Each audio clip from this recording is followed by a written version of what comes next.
At such a tender age, she not only possesses her own shop, but also manages to turn a profit, inevitably inciting envy in others. Lu expressed her grievances before you, saying, "Truly, our third sister-in-law is rather misguided." The Shun family boasts a legacy of noble heritage. Being a family of scholars, why would she expose Luan to such mundane affairs? Others might think the Shun family is forsaking literature for commerce. The elder sister-in-law raises a valid point. Jian is destined for an official career. We must not allow trivial matters to distract him. Ultimately, the Shun family's future still relies on Jian. After several discussions of this nature, Yu could no longer contain herself and subtly broached the subject before Zhang, albeit not in an overt manner. It was merely suggested that at such a young age, Xinluan's limited worldview might lead her to adopt undesirable traits if she were to become too accustomed to the superficialities of life. Zhang then summoned Jin, who, anticipating that she would merely nod in agreement to whatever was said, thought to herself that other matters could be addressed later. The Xin family had little leverage over her. "Old madam, did you summon me?" Draped in jewels and silks, Jean greeted her with a smile before taking her seat. "May I ask the purpose of your summons?" Zhang, leisurely turning the prayer beads in her hand, spoke with a seemingly indifferent tone. "I have heard that you are instructing Luan in the management of the shop." "Indeed, I have yet to inform you, old madam, that Luan has reached an age where it is time to discuss her future marriage. Being of a gentle disposition, I, as her mother, find it imperative to teach her as much as possible, so she may be well prepared and financially secure in her future." Jean was unconcerned about whether her words would provoke undue thoughts in the old madam. The truth was as she stated. Zhang set down her prayer beads, took a few sips of tea, and gently placed her cup down. "Your considerations are thorough. It is wise for her to broaden her horizons. The more she sees of the world, the less likely she will be to place undue trust in others." Jean widened her eyes in surprise. "So, you do not oppose this? What is there to oppose? Although the Shun family is of scholarly lineage, knowledge alone cannot sustain one. Ultimately, a woman must contend with the mundane aspects of life. But tell me, how is Luan faring in her studies?" "Quite well." Jean appeared to have found a kindred spirit, her expression instantly animated. "You see, old madam, I cannot express how pleasantly surprised I am by Luan. The shop I entrusted to her has yielded profits several times greater than those of previous years. Moreover, the manager informs me that the current shipment of paper will bring in a significant profit." Jean, having seldom had the opportunity to praise Xinluan, seized the moment to extol her daughter's accomplishments in front of the old madam, her pride evident enough that no one could mistake her for anything other than a doting mother. The old madam listened patiently, her smile unwavering. In that moment, it felt as though she had been transported back in time, recalling how others had once come to praise Xin Yuanxiu, extolling his intelligence and exceptional insight. That his splendid Luan seems to have found her calling. Even if she were to leave the Xin family in the future, one can rest assured. Jean sighed in agreement. "Indeed, I used to worry about this child. She was too soft-hearted and easily deceived. Yet here we are, and she has grown so much." As they reminisced, a maid entered to announce, "Third madam, a matchmaker has arrived at the door, claiming there is a joyful matter to discuss with you." Jean's expression shifted abruptly. "Did you ascertain that she wishes to speak with me?" "Yes, that is indeed what she conveyed." Jean sprang to her feet. "Do not make it known, invite her to the side hall and attend to her well. I shall be there shortly." Turning to Zhang, she said, "Mother, I must take my leave to go quickly. If there are any complications, have someone inform me." While it is not unusual for a matchmaker to visit, it is curious that she has come specifically for Jean. There are 4 young ladies in the Shun household. Excluding the already engaged Xinqing, Shun, Luan has an elder sister named Xinling. Why, then, is the matchmaker here for Xinluan? After a brief moment to compose herself, Jean proceeded to the side hall. Upon her arrival, the matchmaker beamed with delight, immediately rushing to greet her. "Third Madam Xin, what joyous news!" Jean maintained her composure, gesturing for the matchmaker to sit while she arranged for fine tea and snacks, then leisurely inquired, What brings such happiness? The matchmaker's enthusiasm faltered momentarily, yet she quickly regained her composure. Why?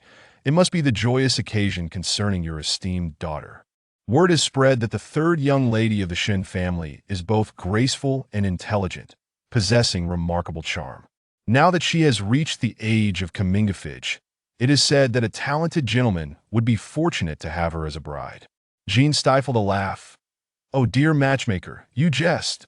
Our Luan is scarcely 15, and even in 2 months, she will merely be 16. I was hoping to keep her by my side for a few more years. Ah, third Madam Shin. It is often said that one should not keep a daughter past her prime. Many young ladies of her age are already engaged. If you are reluctant, you might consider securing a match first before allowing her to linger. That simply won't do. Who wouldn't desire their daughter to end up in a good family?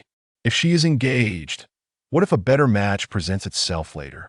Jean's bluntness caught the matchmaker off guard, as such sentiments were typically expressed with more subtlety.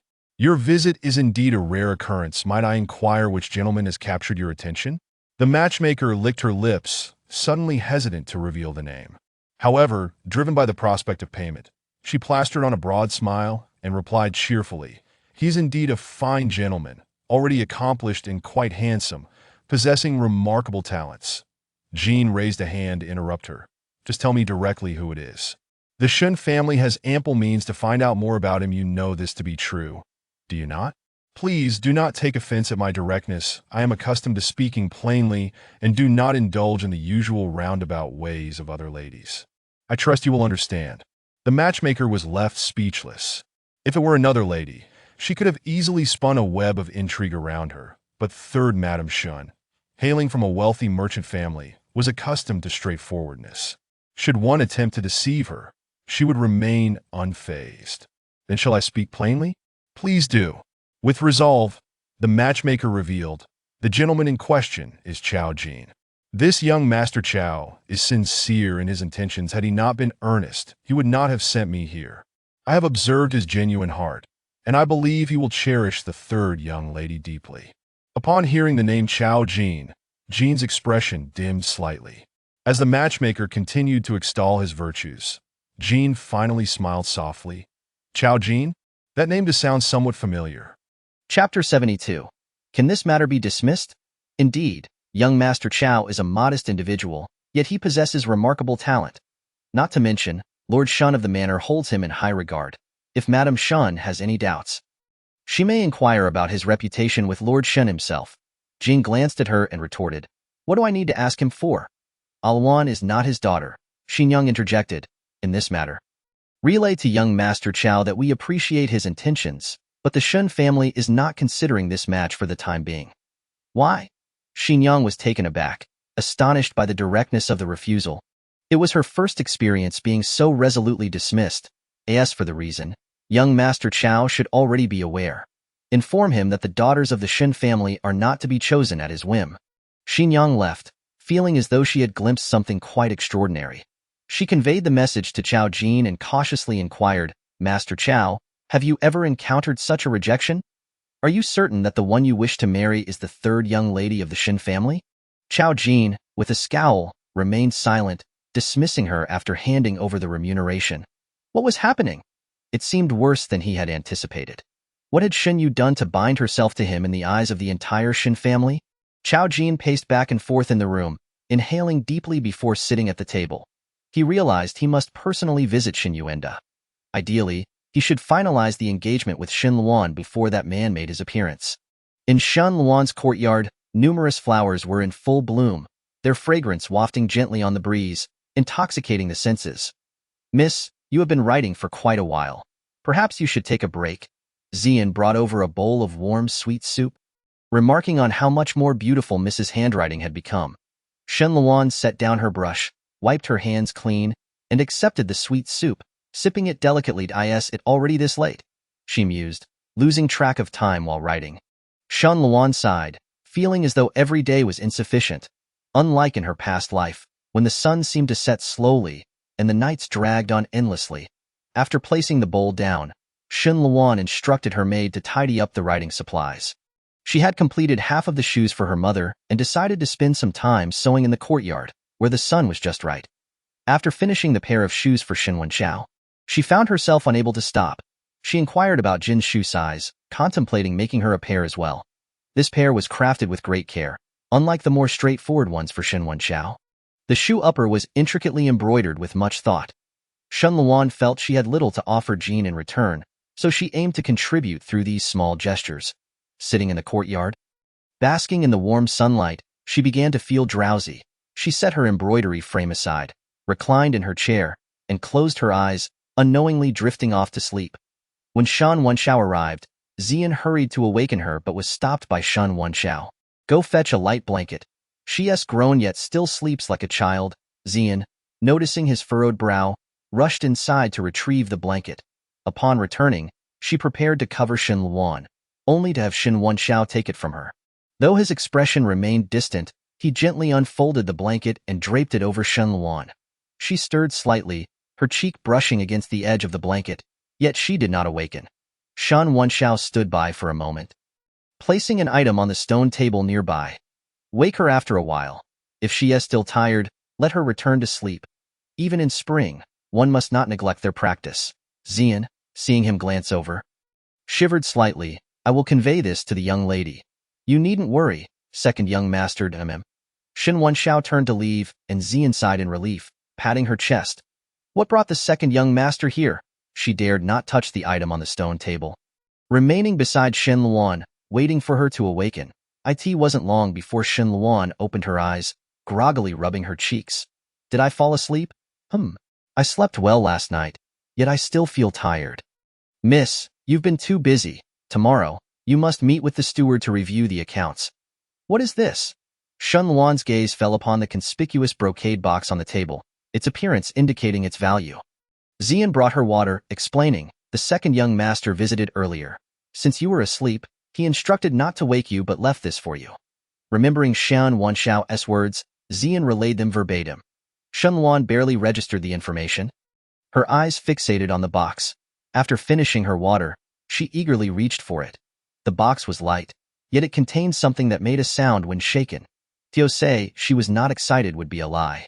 A gift? In 2 lifetimes. This was the first genuine gift Shen Wenxiao had given her. Previous trinkets and numerous writings did not count. What could it possibly be? Shen Luan held her breath, carefully and slowly opening it. Her eyes filled with anticipation. She lifted the lid. Her movements froze. Inside was a doll, more extravagant than the one Chao Jin had sent, bedecked with pearls and gems, dazzling enough to blind one's eyes. Fashioned from precious stones and jewels, both exorbitantly valuable and remarkably grotesque. Wow, Zian gasped. Miss, the second young master is truly thoughtful.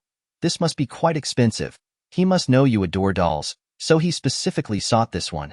Acquiring such a doll cannot be easy. Indeed, it is not easy. Shen Luan chuckled softly, her eyes beginning to tire from the dazzling sight. For the sake of her eyes, she swiftly closed the lid. Could this doll matter be overlooked? Had Shen Wenxiao misunderstood something, feeling the need to compete with Chao Jin? Miss, do you not like it?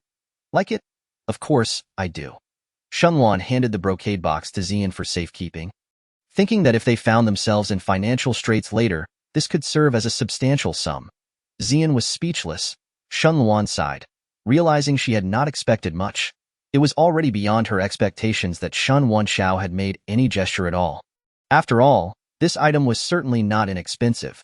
It was commendable that he had the means to present it to her.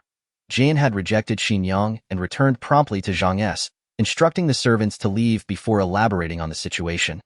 This Chao Jin is truly intriguing, sending gifts to you, seeking to marry Alwan. Does he think the daughters of the Shen family are merely up for selection at his leisure? Jin was furious. With their status, how dare he act in such a manner, sending a proposal? Chapter 73. A meeting of minds. Zhang spoke slowly to soothe her. Do not dwell too heavily on this. Luan is of marriageable age, and it is common for suitors to come calling. If you find it inappropriate, simply refuse. That is true, but mother, I cannot shake the feeling that Chao Jin is not of proper character. I have never heard Lord Shen mention him before. Yet he suddenly seems to hold him in high esteem, inviting him for family study. Encountering Alwan and Wenxiao at Guanghua Temple, and gifting dolls to you. Such coincidences seem too convenient. Jan, seasoned in the business world, was adept at anticipating trouble. She frowned. Perhaps I am overthinking, but his proposal truly unsettles me. Zhang, understanding her sentiments, remarked, over the years, I have observed your genuine care for Luan. It is natural to feel this way. If you perceive something amiss, perhaps you should share your thoughts with Luan. It will help her to be more prepared. I have the same intention. Once Qing has settled her engagement, it will be Luan's turn. I merely hope she can marry into a family that will not burden her too much. Aside from that, I have no other aspirations. Unlike you, Jean did not desire for Shen Luan to wed into high-ranking families or become the wife of a powerful official. The more prominent the family, the more intricate and burdensome the dynamics may be. Why bother? Wouldn't it be better to live as a wealthy recluse? Jean harbored no ambitions, which was why Zhang had arranged for Shen Yuanshu to marry her. She was a transparent and carefree individual. Alas, Shen Yuanshu encountered the one family before the marriage could be formalized. Zhang felt guilty towards Jean, having wasted her time. Luan is your daughter. Naturally, the decision lies with you. I, as an old woman, shall not concern myself.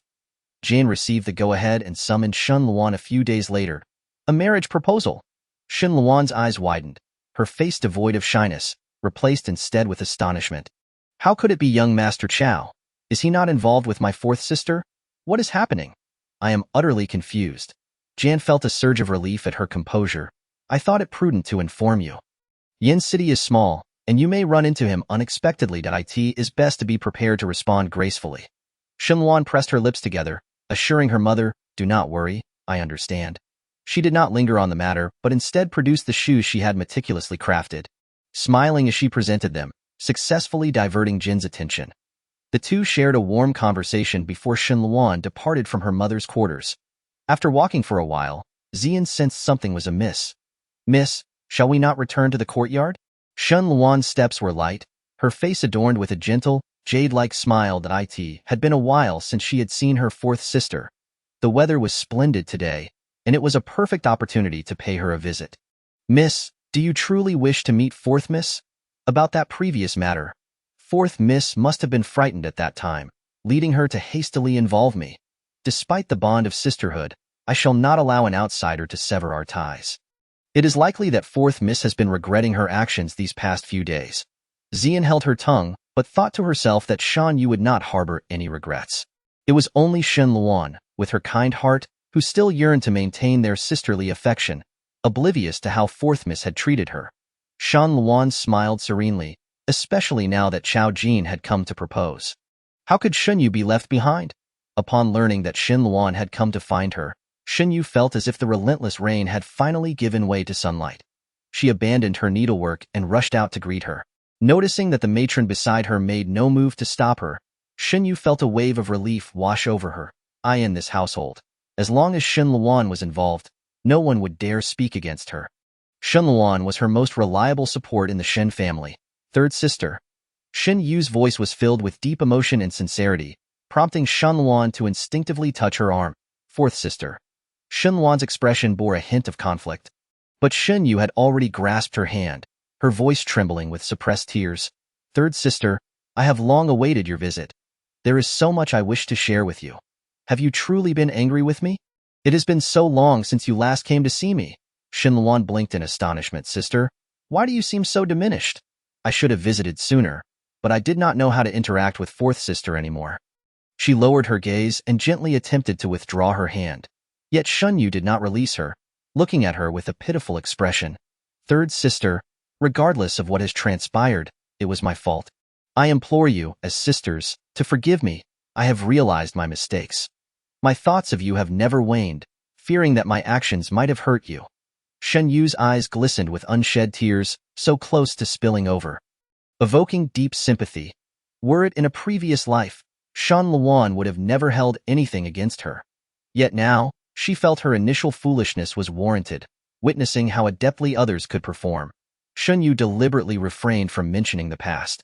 For her, preserving her bond with Shen Luan was paramount. With tears brimming, she gently shook Shen Luan's hand. Third sister, I truly understand my mistakes. Will you forgive me? Sigh. Shen Luan let out a gentle breath. How could I not miss fourth sister? Yet, It seems you have changed. In the past, you were always considerate of me, so kind, innocent, and wonderful. You would always devise plans for me. Back then, I could share everything with you." Her eyes glimmered with a faint hue of red, for who would not feel such? However, fourth sister seemed to have transformed into a stranger, a person I scarcely recognized. Shan Luan dabbed the corners of her eyes with a handkerchief. "Initially, I thought that since fourth sister had shown me no kindness, I need not continue to suffer. If it weren't for my brother vouching for me, my situation would likely be worse than yours." Xinyu shook her head incessantly, her heart racing with anxiety. What did it mean that she had suddenly changed? It was evident that Shen Luan was inexplicably acting foolishly, her thoughts increasingly divergent from reality, resulting in Shan Yu's momentary misstep. "Third sister, it is not as you think. I have always held you in esteem and affection." But Shan Luan halted her words with a deep breath. "I initially did not wish to seek out fourth sister again. But upon reflection, the bond we once shared remains. Grandmother taught me that everyone deserves a chance to amend their ways. Perhaps fourth sister had her reasons, but since the matter has passed, we need not dwell on it further." Shen Luan lifted her gaze, locking eyes with Xunyu. "Fourth sister, we need not revisit our past grievances. I only hope you can remain as kind-hearted as ever. Should you cause me further sorrow, I fear I shall be unable to forgive you again." Shen Yu's face was earnest. "Third sister, rest assured, I will not let you down again. This is your final chance. Please cherish it and do not disappoint me." Shen Luan cautioned. "This is indeed my last opportunity, and I shall utilize it wisely," Shen Yu affirmed. The two sisters gradually revealed warm smiles, as if their hearts were intertwined, resonating deeply with one another. Chapter 74. A heart full of thoughts. With Shen Luan's intercession, Shen Yu visited the Zhang family, earnestly admitting her faults, thus allowing the matter to be laid to rest. Shen Yu could now spend her days idly with Shen Luan, who generously provided for her, making her days considerably more pleasant. She remained cautious, however, as she struggled to discern Shen Luan's true intentions. It seemed that in some aspects, she had grown more naive, yet in others, she exhibited an inexplicable sharpness. "Third sister, will you be practicing your calligraphy later? I thought second brother would accompany you to Guanghua Temple and would not trouble you further." Xinyu held a teacup, savoring the fragrant brew, which was exceptionally delightful. Shen Luan smiled lightly. "It's no bother. I have grown accustomed to it. Second brother is diligent. Accompanying me to Guanghua Temple is his way of honoring our father, while urging me to practice calligraphy is a form of encouragement that should not be conflated. But second brother is rather harsh. You are not a man, nor are you pursuing a scholarly career. Yet he insists you write daily without fail. Such treatment is truly excessive." Xinyu pouted. "He even sent someone to request that you make him another pair of shoes. Is that not deliberately making things difficult for you? Crafting shoes is no simple task, and with your embroidery skills, they may not even fit him. So why subject yourself to such trials?" At the mention of this, Shen Luan's hands, which had been trimming branches, gradually came to a halt. She had not anticipated that Shen Wenshao would request another pair of shoes. He was not one to indulge himself in discomfort or engage in pointless endeavors. If he asked for another pair, it could only mean he was satisfied with the first. Shen Luan felt a fleeting sense of pride. Her skills were commendable, and even her casual creations garnered recognition. Yet, Shen Wenshao was indeed not one to mince words with her. He had sent new materials and even specified the design he desired for the shoes, as if she were an accomplished embroiderer. Shen Luan set down her scissors. "Brother must be trying to encourage my needlework." Xinyu rolled her eyes, thinking that Shen Luan's tendency to believe everyone acted in her best interest had not changed at all. Previously, she had simply been overly concerned. In my opinion, second brother is overthinking this. With the wealth of our second aunt's family, once you marry, they will surely bestow a generous dowry upon you. There is no need for you to toil over needlework. Furthermore, as a man, second brother cannot possibly comprehend the intricacies of women's affairs." Shen Luan approached Xinyu, taking a seat beside her, while Xian promptly poured her a cup of tea. After sipping the tea, Shen Luan suddenly brightened. "Speaking of needlework, fourth sister's skills far surpass mine. Lately, I have been considering embroidering a handkerchief for mother, yet I am uncertain what design to choose. Perhaps fourth sister could lend me one of your embroidered handkerchiefs for reference?" Such a modest request, of course, Xun Yu would not refuse, promptly handing over the handkerchief she had been using. Upon receiving it, Shan Luan unfolded it, her tone bursting with admiration. Fourth sister, your craftsmanship is truly exquisite. The patterns and colors are delightful, making one instantly fond of them. Shen Yu beamed, unable to suppress her pride. Her embroidery was renowned among the young ladies of the Shen family. Shan Luan carefully tucked the handkerchief away, then suddenly instructed Xian and the other attendants to leave the room. Fourth sister, there is something that has weighed on my heart for quite some time. I learned of it inadvertently, and while it is not something I should disclose, it pertains to you, and I can no longer contain myself. Pray, tell me what it is, third sister. Shen Luan's expression wavered for a moment before she gently bit her lip. I overheard mother mention that the young Master Chao, who delivered a doll to you, seems to have come to propose. Shan Yu's heart skipped a beat, and she could not help but want to refute that the doll had indeed been intended for Shen Luan. Yet now, no one would believe that. Shan Luan appeared genuinely excited, as though sharing a closely guarded secret with her. It seems that Master Chao holds sincere feelings for you, fourth sister. You are truly fortunate. Shen Yu's face paled slightly. Third sister, please do not say that I have no connection with Master Chao. Even if he were to come to propose, he might not even know for whom he is doing so. Of course, it is for you. I have heard that our uncle holds this young man in high regard, often praising his bright future. Perhaps you will be the most fortunate bride in our family. Shen Luan gazed at her with delight, her face beaming with happiness for her. Shen Yu had been experiencing quite a rough patch recently. Her face had become somewhat gaunt, and her skin appeared rough, necessitating the use of powder to conceal it.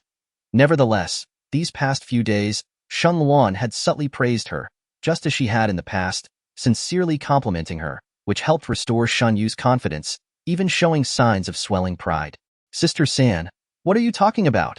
Shen Yu gently nudged Shen Luan, a faint blush blooming on her cheeks. As women, how could we possibly discuss such matters openly? It is no wonder that our fourth sister is so strikingly beautiful. Loved by all who see her, Shen Luan teased, yet I wonder if there is any truth to it. I have merely heard whispers. The reality remains shrouded in mystery. Although fourth sister is of an appropriate age, second sister has yet to arrange a match. After parting ways with Shen Luan, Shen Yu was filled with thoughts. Has Chao Jin truly come to propose? Could it be, as Shen Luan suggested, that the child is merely a facade, and his true affections lie with me? If that were the case, it would indeed make sense. Otherwise, how could one explain Chao Jin's apparent familiarity with me? Yet, I cannot help but feel disdain for Chao Jin's status. Even if my uncle praises him, he is nothing more than a mere editor. Shen Yu touched her cheek, pondering how her beauty could possibly be squandered on Chao Jin. After Shen Yu's departure, Shen Luan took out the handkerchief and examined it closely. Third sister's needlework possesses a unique style, having garnered much praise in the past. Even in Yin City, it is easily recognizable. Such a fine handkerchief left in her possession feels like a pity. Chao Jin's proposal stirred not a ripple in the Shen household. Shen Luan continued her daily activities, practicing calligraphy, managing accounts, and engaging in needlework. Yet she seemed particularly mindful of the calendar, frequently confirming dates with Xian. Eventually, she selected a day and arranged for someone to send an invitation to Qin Shu, inviting her to stroll through the gardens. On the outskirts of the city lies a private estate, meticulously cultivated by its owner, adorned with vibrant blossoms throughout the year, except in winter, captivating many young people in Yin City. Particularly, those who pride themselves on their talents often gather there, indulging in poetry or wordplay, exuding an air of elegance. Shen Luan had the invitation sent out, recalling how Shu Shu had mentioned wanting to visit, and with the weather being just right, it was the perfect opportunity to enjoy the springtime. Xian nodded in agreement. You speak true. Mississippi, I have long wished to encourage you to venture out more often. A young lady of your age should not remain cooped up at home. She hesitated for a moment. Miss, will you be taking fourth miss along? Shen Luan looked at her and suddenly broke into a radiant smile. Of course. I wouldn't dream of leaving fourth sister behind. However, Xian hesitated, sensing a change in the relationship between the two sisters, reminiscent of their previous closeness, yet somehow different. After a moment of contemplation, she chose to remain silent, trusting her mistress. Tasking Xian with errands, Shen Luan cheerfully picked up her embroidery frame, leisurely threading her needle. Her spirits evidently high. Such an important day could not possibly be spent without Shan Yu in her past life. They had visited the estate together, although she had been carried back upon their return. Ah, fate does have a way of turning. Chapter 75. At last, upon hearing that Shen Luan intended to take her to the estate in the outskirts, Shen Yu felt a pleasant smile tugging at her lips. It seemed that Shen Luan's attitude towards her had not changed despite previous events, and how foolish she had been to worry. What was there to be concerned about with such a silly sister? However, Sister San, I fear I lack the proper demeanor to be seen in public. Most of those who frequent the estate are either wealthy or noble. I worry that my presence might bring you shame. Shen Yu lowered her head in a gentle display of self-pity, her eagerness to join tempered by her anxiety about burdening Shen Luan. Shen Luan, ever understanding, patted the back of her hand. Fourth sister need not worry. I have made preparations. With that, Shen Luan requested Xian to bring forth a jewelry box she had prepared, pushing it towards Shen Yu. Sister, do take a look. Do you like it? Shen Yu opened the box, suppressing a surge of excitement as a flash of greed flickered in her eyes. Inside lay a hairpiece that appeared quite exquisite, its design refreshingly unique. Sister San, is this for me? Shen Luan's smile radiated warmth. Indeed, I specifically prepared this for you. Only you deserve such a beautiful hairpiece. When the day comes that you accompany me out, you shall surely astonish everyone. This is far too extravagant. Sister treats me so well. Shen Luan interrupted. Fourth sister need not decline. It is only right for an elder sister to gift her younger sister. Simply accept it. I am eagerly anticipating the sight of you wearing it. Thus, Shen Yu ceased her protests, genuinely delighted. This set of adornments was superior to anything she owned. Shen Luan's words rang true. Only she was worthy of such stunning jewelry. Then, I shall gratefully accept. Sister, elated, Shen Yu returned home with the jewelry box, while Xian, unable to contain herself, asked, Miss, why did you specifically purchase jewelry for fourth miss? Haven't the previous gifts been sufficient? It cost you a considerable amount of silver. Shen Luan chuckled lightly, her eyes sparkling with mischief. Oh, are you concerned for me? As the young lady managing the shop, it is not easy. The earnings should be spent on others, Xian murmured, believing it unwise. Knowing fourth Miss's temperament all too well. All right, it is merely a hairpiece. It hardly amounts to much, as she spoke. Shen Luan produced a pair of earrings and placed them in Xian's hands. These are for you, do you like them? Surprised, Xian instinctively tried to refuse, but Shen Luan insisted, just take them. I prefer those close to me to look their best on the day of their outing. Shen Luan awaited the arrival of a meticulously adorned Shen Yu. Fourth sister, you look absolutely stunning today. A true vision of beauty. Shen Yu had donned the entire set of jewelry, selecting a vibrant outfit to complement the adornments. And even her makeup was slightly more pronounced than usual, yet it appeared harmonious. Shen Yu felt quite satisfied, though she humbly smiled. Sister San, you tease me. I speak only the truth. Those fortunate enough to see fourth sister today are truly blessed. The two sisters chatted and laughed as they boarded the carriage, exuding a deep bond of sisterly affection that warmed the hearts of all who beheld them. The estate was not far from the city, and soon they arrived. As Shen Yu stepped out of the carriage, she could hardly contain her excitement. She cherished this opportunity, especially in the absence of their elders. If she could forge a connection with a noble young man, it might lead to a significant change in her life. In the past, Shen Luan had often visited with the young ladies of the Qin family and rarely brought her along, so she was pleasantly surprised by Shen Luan's kindness this time, especially with the gift of jewelry. Shen Yu felt she must not squander such a splendid opportunity. Upon entering the estate, they had hardly walked far when they encountered Qin Shu Alwan. Qin Shu greeted warmly, but her gaze faltered upon seeing Shen Yu, yet she betrayed no further emotion. I've missed you dearly. What have you been so busy with lately? You haven't come to play with me. Pouting, Qin Shu playfully complained as she clung to Shen Luan's arm. Shen Luan comforted her gently. Didn't I invite you out? Whatever you wish to do today, I shall accompany you. All right, that's what you promised. Indeed, it is. The atmosphere between them was remarkably harmonious, while Shen Yu inwardly grumbled, wishing not to waste time in their company. Sister San, I noticed the flowers over there are in full bloom. I wish to take a closer look. Shen Luan affectionately adjusted the hairpin in Shen Yu's hair. Then go ahead. There are several other gardens with flowers as well. You may encounter some talented young men there, but with your wit and charm, you shall surely manage. Shen Luan's words ignited a spark of excitement within Shen Yu, and after a hasty agreement, She quickly departed with her maid. Qin Shu glanced at Shin Yu's retreating figure. Pouting, why did you bring her along? Wasn't she the one who accused you before?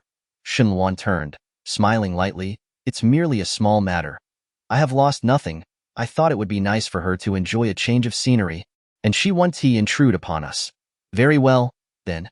Qin Shu dropped the subject and linked arms with Shin Luan as they ventured into the garden. The estate boasted numerous gardens, each showcasing a unique vista. And exploring them all might take an entire day.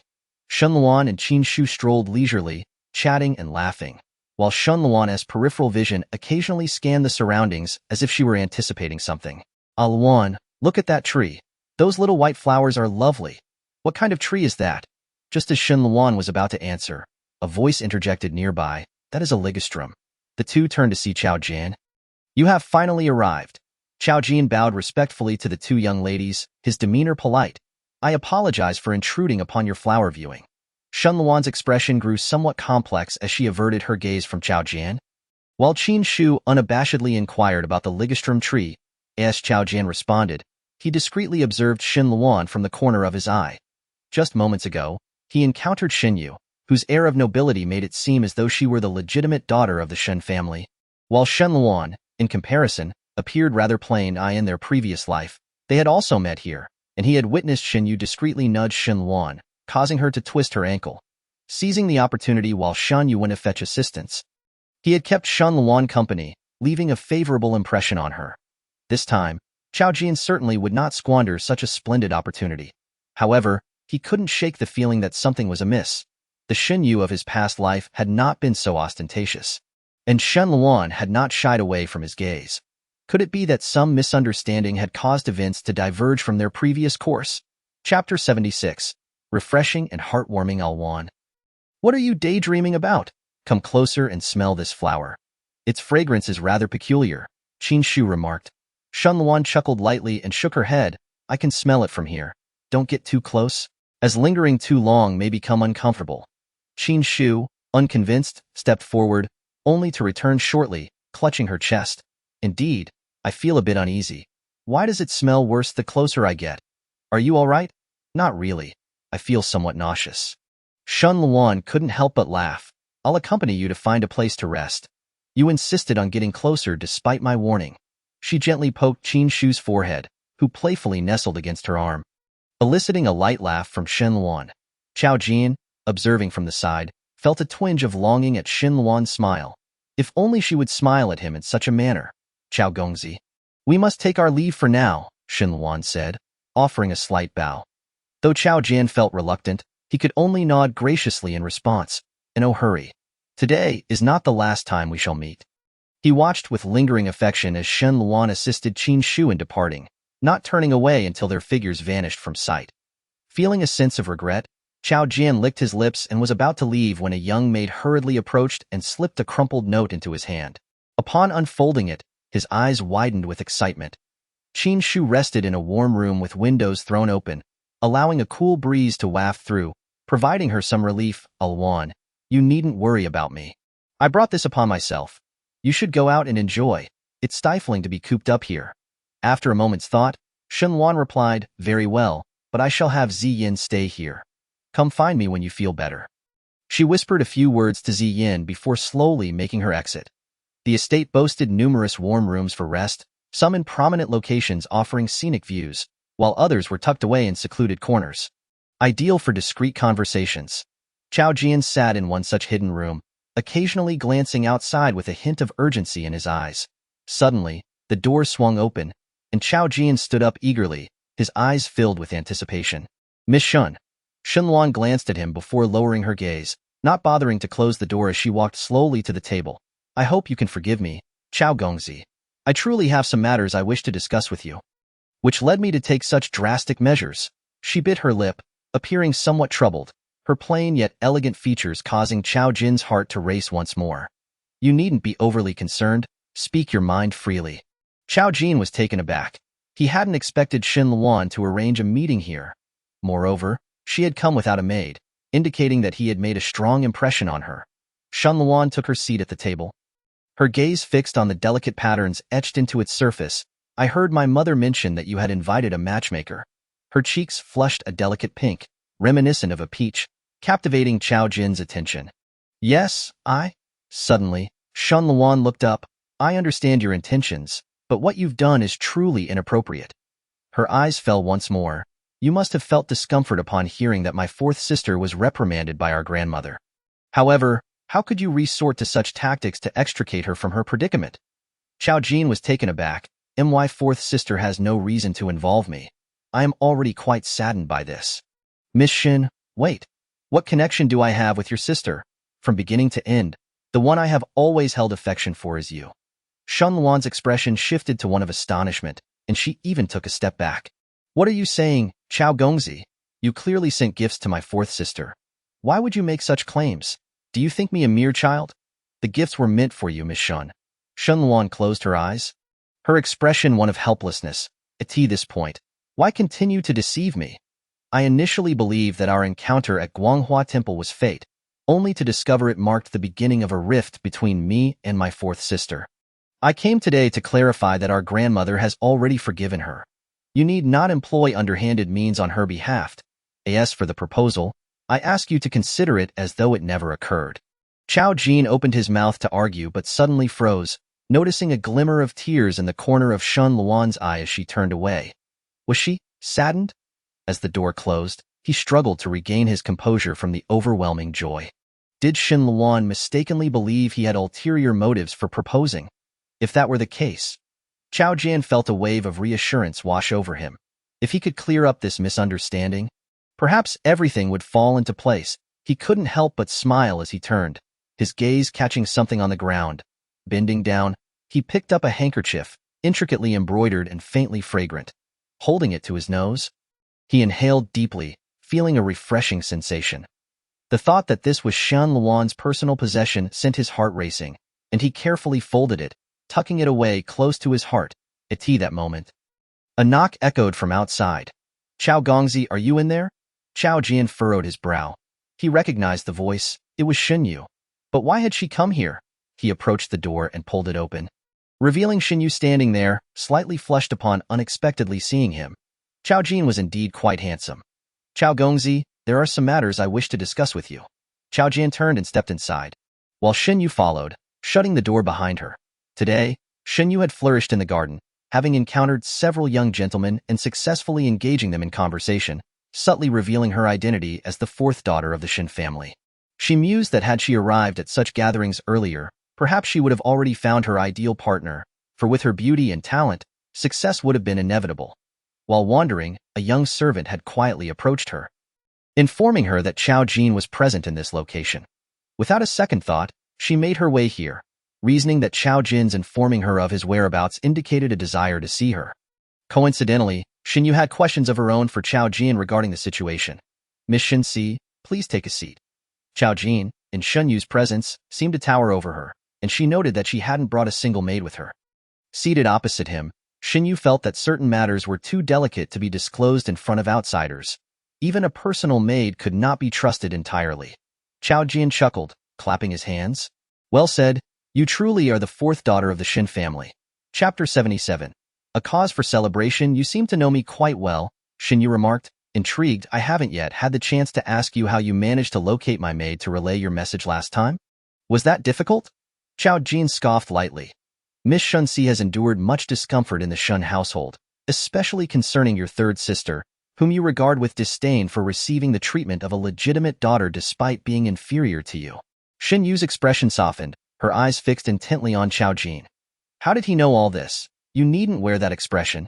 Your feelings are entirely natural and I can understand. Chao Jin's reassuring smile sent a chill down Xinyu's spine, as if he could see right through her, leaving her feeling utterly exposed. I need your assistance, he stated, his tone slow yet unwavering. Xinyu steadied herself. How may I assist you?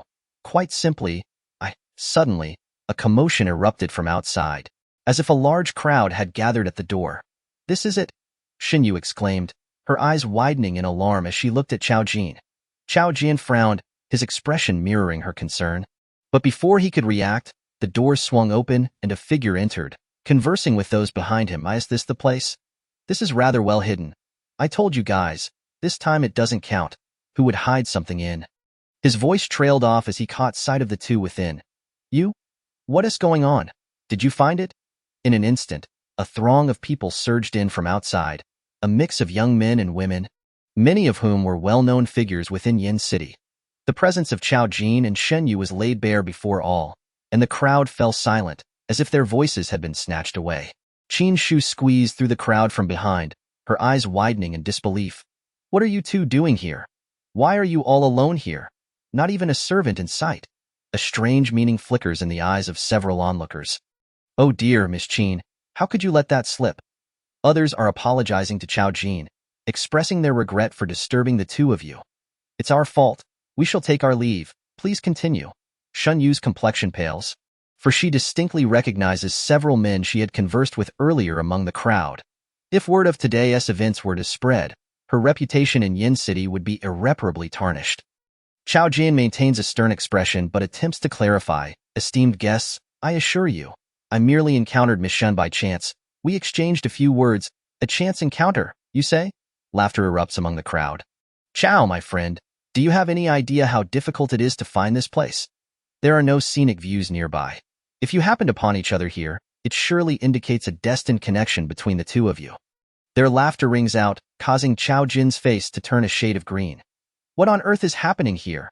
Outside the warm room, not far from a cluster of small trees, Shen Luan stands hidden, watching as everyone enters the house, a sly smile creeping onto her lips. It would be amusing to have Shen Yu brought over. In such a secluded corner, with only a man and a woman in the same room and no servants around. Who would believe their intentions were innocent? Ziyan, accompanying Shen Luan, inquires, Miss, how did the fourth miss end up here? Wasn't she supposed to be enjoying the flowers? Perhaps there are matters of greater importance than flower viewing. However, Shen Luan did not anticipate that, aside from her deliberate arrangements for Ziyan to bring Qin Shu and the other ladies over, the men in the garden would also gather here. In her previous life, she had suffered greatly in this very courtyard.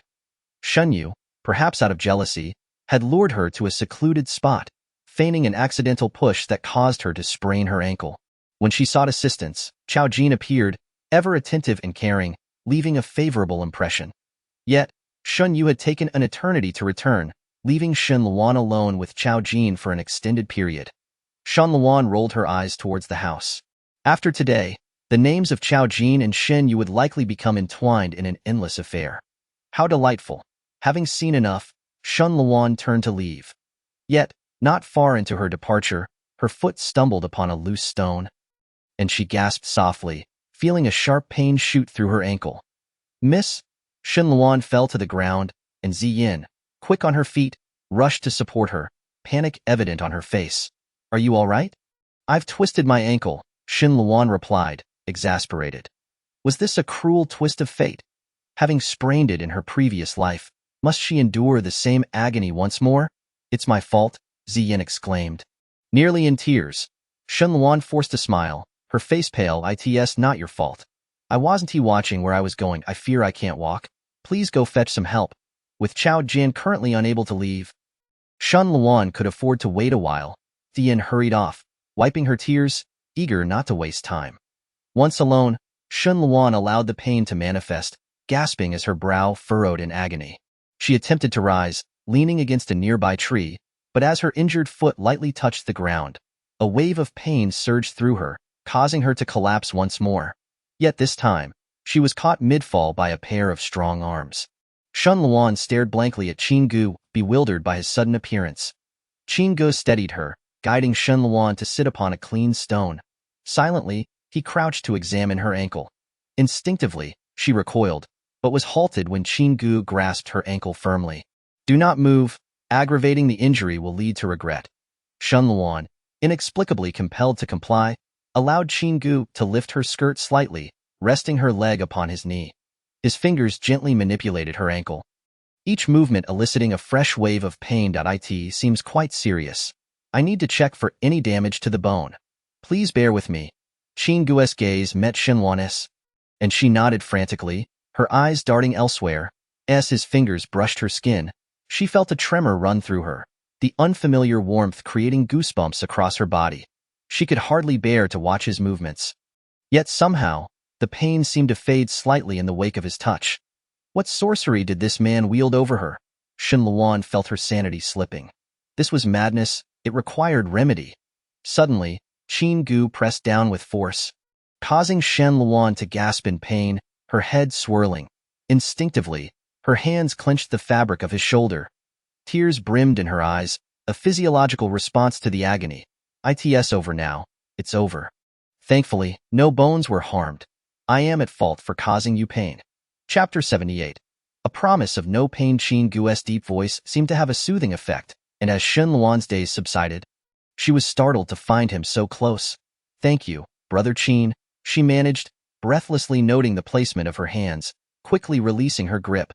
The fabric of his shoulder was crumpled and wrinkled, quite conspicuous. Shen Luan reached out to smooth it out, but her attempts were in vain, leaving her feeling rather embarrassed. I'm sorry, that was not my intention. Qin Gu regarded her for a moment before bursting into laughter. It's not your fault. I admit, I was too rough. Did it hurt terribly? Yes, although no bones were fractured, it is best to apply medicine and massage it promptly. Delaying could worsen the situation. As Qin Gu rose, Shen Luan hastily interjected. I've already sent Ziyin to, but before she could finish, her body felt weightless as Qin Gu swept her off her feet. Instinctively, she clung to his neck, only to realize what she had done. Brother Qin. Their faces were mere inches apart, his profile so close she could feel their breaths mingling. Shen Luan's mind was in turmoil while Qin Gu remained entirely composed. I happen to have some medicine with me. I will take you to apply it. No need. Ziyin will return shortly. That little girl with her short legs still has quite a distance to run. I'll have Xiao Wu inform her shortly. But, enough. Don't move. It will hurt if you fall. Shen Luan. Is he threatening me? Not only does he imply Ziyin's short stature, but he also forbids me from moving, if he wants to apply medicine.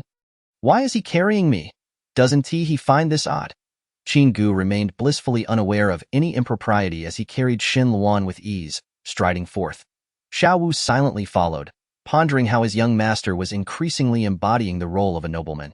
As a noble, should one not tease a few maidens? Yet, his young master seemed uniquely focused on Shen San. Qin Gu brought Shen Luan to a warm room, spacious and inviting. Through the window, a breathtaking view of cherry blossoms in soft pink could be seen. He gently set her down on a couch and turned to fetch a brown bottle. This is my go-to ointment. It works wonders for bruises, with a bit of determination in massaging it. You should recover within days. Shen Luan's ankle throbbed incessantly. Must I really be so resolute? What if I'm not? Then it might take 10 days to 2 weeks. Shen Luan's face fell at the thought. In her previous life, she had been confined to bed for over half a month due to an injury, boredom overwhelming her. Yet the pain was excruciating. How could she possibly endure the massage? Observing her distress, Qin Gu brought over a stool, casually sitting down. I have ample experience with such injuries. If you don't mind, I could help. I assure you, it won't hurt. Shen Luan cast a sidelong glance. Incredulous. You think I would trust you? Is what I say not credible? Of course, it is credible. Qin Gu's confidence was unwavering. I have been accustomed to such injuries since childhood. It's said that experience breeds expertise. I assure you, no one in Yin City is better equipped to apply medicine than I. Curiosity piqued. Shen Luan asked, Brother Qin, have you sustained that many injuries? That's a long story. Perhaps I can share it with you another time. Qin Gu held the bottle before her, gently shaking it. An eyebrow raised. So, what will it be? Do you wish for my assistance? Shen Luan's internal struggle was palpable as Qin Gu's words seduced her resolve. Other doctors would not be as gentle as I am, and if you delay, the pain may intensify, affecting the treatment. Their medicines cannot compare to mine. His persuasive words, intertwined with her pain, began to wear her down. After a moment, she conceded, Very well, I shall trouble you, Brother Qin. Qin Gu smiled warmly. Not a trouble at all. It's merely a simple task. Apply the ointment. Her shoes and stockings had to be removed. As Qin Gu took on the task, Shen Luan felt an overwhelming flush of shyness wash over her. In this lifetime, she had long since dulled her thoughts on matters of love between men and women. Today, were it any other man, she would remain utterly unmoved. Yet, it just had to be Qin Gu, with his head bowed, intently observed his own ankle as he poured a potent medicinal balm from a vial. He warmed it in his hands before gently applying it to the sprained area on Shen Luan's foot. The warmth of his palm coursing against her skin caused Shen Luan's hands to clench into tight fists. His rough yet gentle hands moved with a deliberate slowness, each sensation magnified to an exquisite degree, sending ripples of awareness coursing through her scalp. In her rebirth, it seemed all her sensitivities had been unwittingly directed towards Qinggu. Every gesture of his effortlessly tugged at her heartstrings. Was it perhaps due to their past intimacy? Or the memory of him avenging her without a second thought? Or maybe it was the words he had spoken before her coffin. The moment Qingji's fingers brushed against her ankle, he sensed the tension radiating from her. She was nervous, perhaps even unaware of the slight tremors that betrayed her composure. A glance from Qinggu revealed her lips tightly compressed. Her ears flushed with a deep crimson hue. Yet, within her eyes lingered a veil of confusion, as if she were lost in thought. Does it hurt? Shen Luan snapped back to reality, the pain now resurfacing gradually, though it was not as unbearable as she had anticipated. Thankfully, Qinggu had indeed spoken truthfully. I will not deceive you. Shen Luan froze momentarily, just as Qinggu lifted his gaze to meet hers. A gentle smile gracing his lips, an expression that rendered her breathless, evoking a singular thought. Soul-stirring. Was it appropriate for a man to smile so beguilingly? After all, she was merely a young girl. Qinggu continued to tenderly massage her foot, his eyes slightly downcast. Did you intentionally allow Chao Jin and Shun Yu to be discovered? A shock coursed through Shen Luan, her clarity returning. Qinggu proceeded. I happened upon the scene. You summoned Chao Jin and had someone lead Shen Yu to him. After today, those two shall only be spoken of together, though their reputations will undoubtedly suffer. Shen Luan's face paled slightly. He had seen everything? She attempted to withdraw her foot, but his grip remained firm. Oh, not move. It is not yet healed. Since you have seen it all, what is there left to inquire? Shen Luan maintained a stern expression. It was I who orchestrated it. Surprised, are you? To discover I am such a person? Nevertheless, rest assured, I have never harbored ill intentions towards Shu Shu. I genuinely consider her a friend. Shen Luan herself was bewildered by her own explanations. A strange heat coursing through her, compelling her to escape Qingji's presence. Qinggu glanced at her, his curiosity piqued. I am well aware of that. But tell me, what sort of person are you? Did you not see for yourself? Shen Luan, suddenly incensed, retorted. My foot no longer hurts, thank you, young master. Qinggu chuckled, applying a gentle pressure that elicited a soft gasp from Shen Luan. Have you grown angry? Call me Qinggu and I shall ease my touch. Shen Luan felt an urge to strike him. You have overlooked one crucial detail. Such matters, when witnessed solely by a young lady, will hardly stir any waves. Women are inherently modest, particularly regarding matters so intimate, and are likely to conceal them. However, among the scholars, who frequently gather together, any tidbit of gossip can be shared without hesitation. Shen Luan's eyes widened, so those individuals. I summoned them, informing them that today there lay a hidden treasure scattered throughout the estate, one of which was concealed here. Shen Luan stared at him, bewildered. Why? Why what? Why would you do this? Because it is what you desire. Qinggu replied matter-of-factly. Since you called me Qinggu, I naturally wish to assist you in whatever you seek to achieve. Shen Luan was taken aback. I asked it truly just for that. She noticed Qingji's eyes narrowing. A hint of an emotion that made her heart flutter. Do you wish to know more? I do not. Qinggu paused, then burst into laughter. If you do not wish to know, then so be it. He rose as Xiao Wu arrived with a handkerchief. The medicine is for you. Apply it a few times daily, and in a few days, you shall be well. Xiao Wu, go fetch her maid.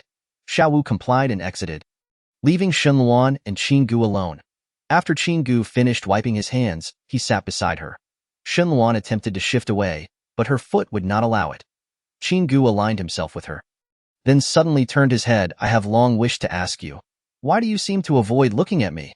Shen Luan's heart skipped a beat, and she turned her head away. How could that be? Then turn around, Shen Luan. I do not know what to do. She slowly turned her neck, inch by inch. Their faces were now close enough for Shen Luan to clearly see the gentle amusement in Qingji's eyes. It was no wonder Qin Shu praised her brother's good looks. Indeed, he was striking, with sword-like brows and starry eyes, exuding an innate authority, yet softened by the laughter that made him all the more endearing. As if one might drown in his gaze, hadn't Qin Shu mentioned her brother never smiled? After a moment of hesitation, Shen Luan could no longer bear it and slowly withdrew as if fleeing. Thank you, Qin Gu, for today. Qin Ji's low chuckle resonated in her ear, sending an exhilarating shiver down her spine, making her want to bite him. He shifted his gaze from her ear, buoyantly rising to his feet. Do not stand on ceremony. Your maid should be here soon. I shall take my leave now. In the future, should you require any assistance, do not hesitate to seek me out. I shall gladly oblige your requests. With that, he leaned closer, tucking a stray lock of hair behind her ear.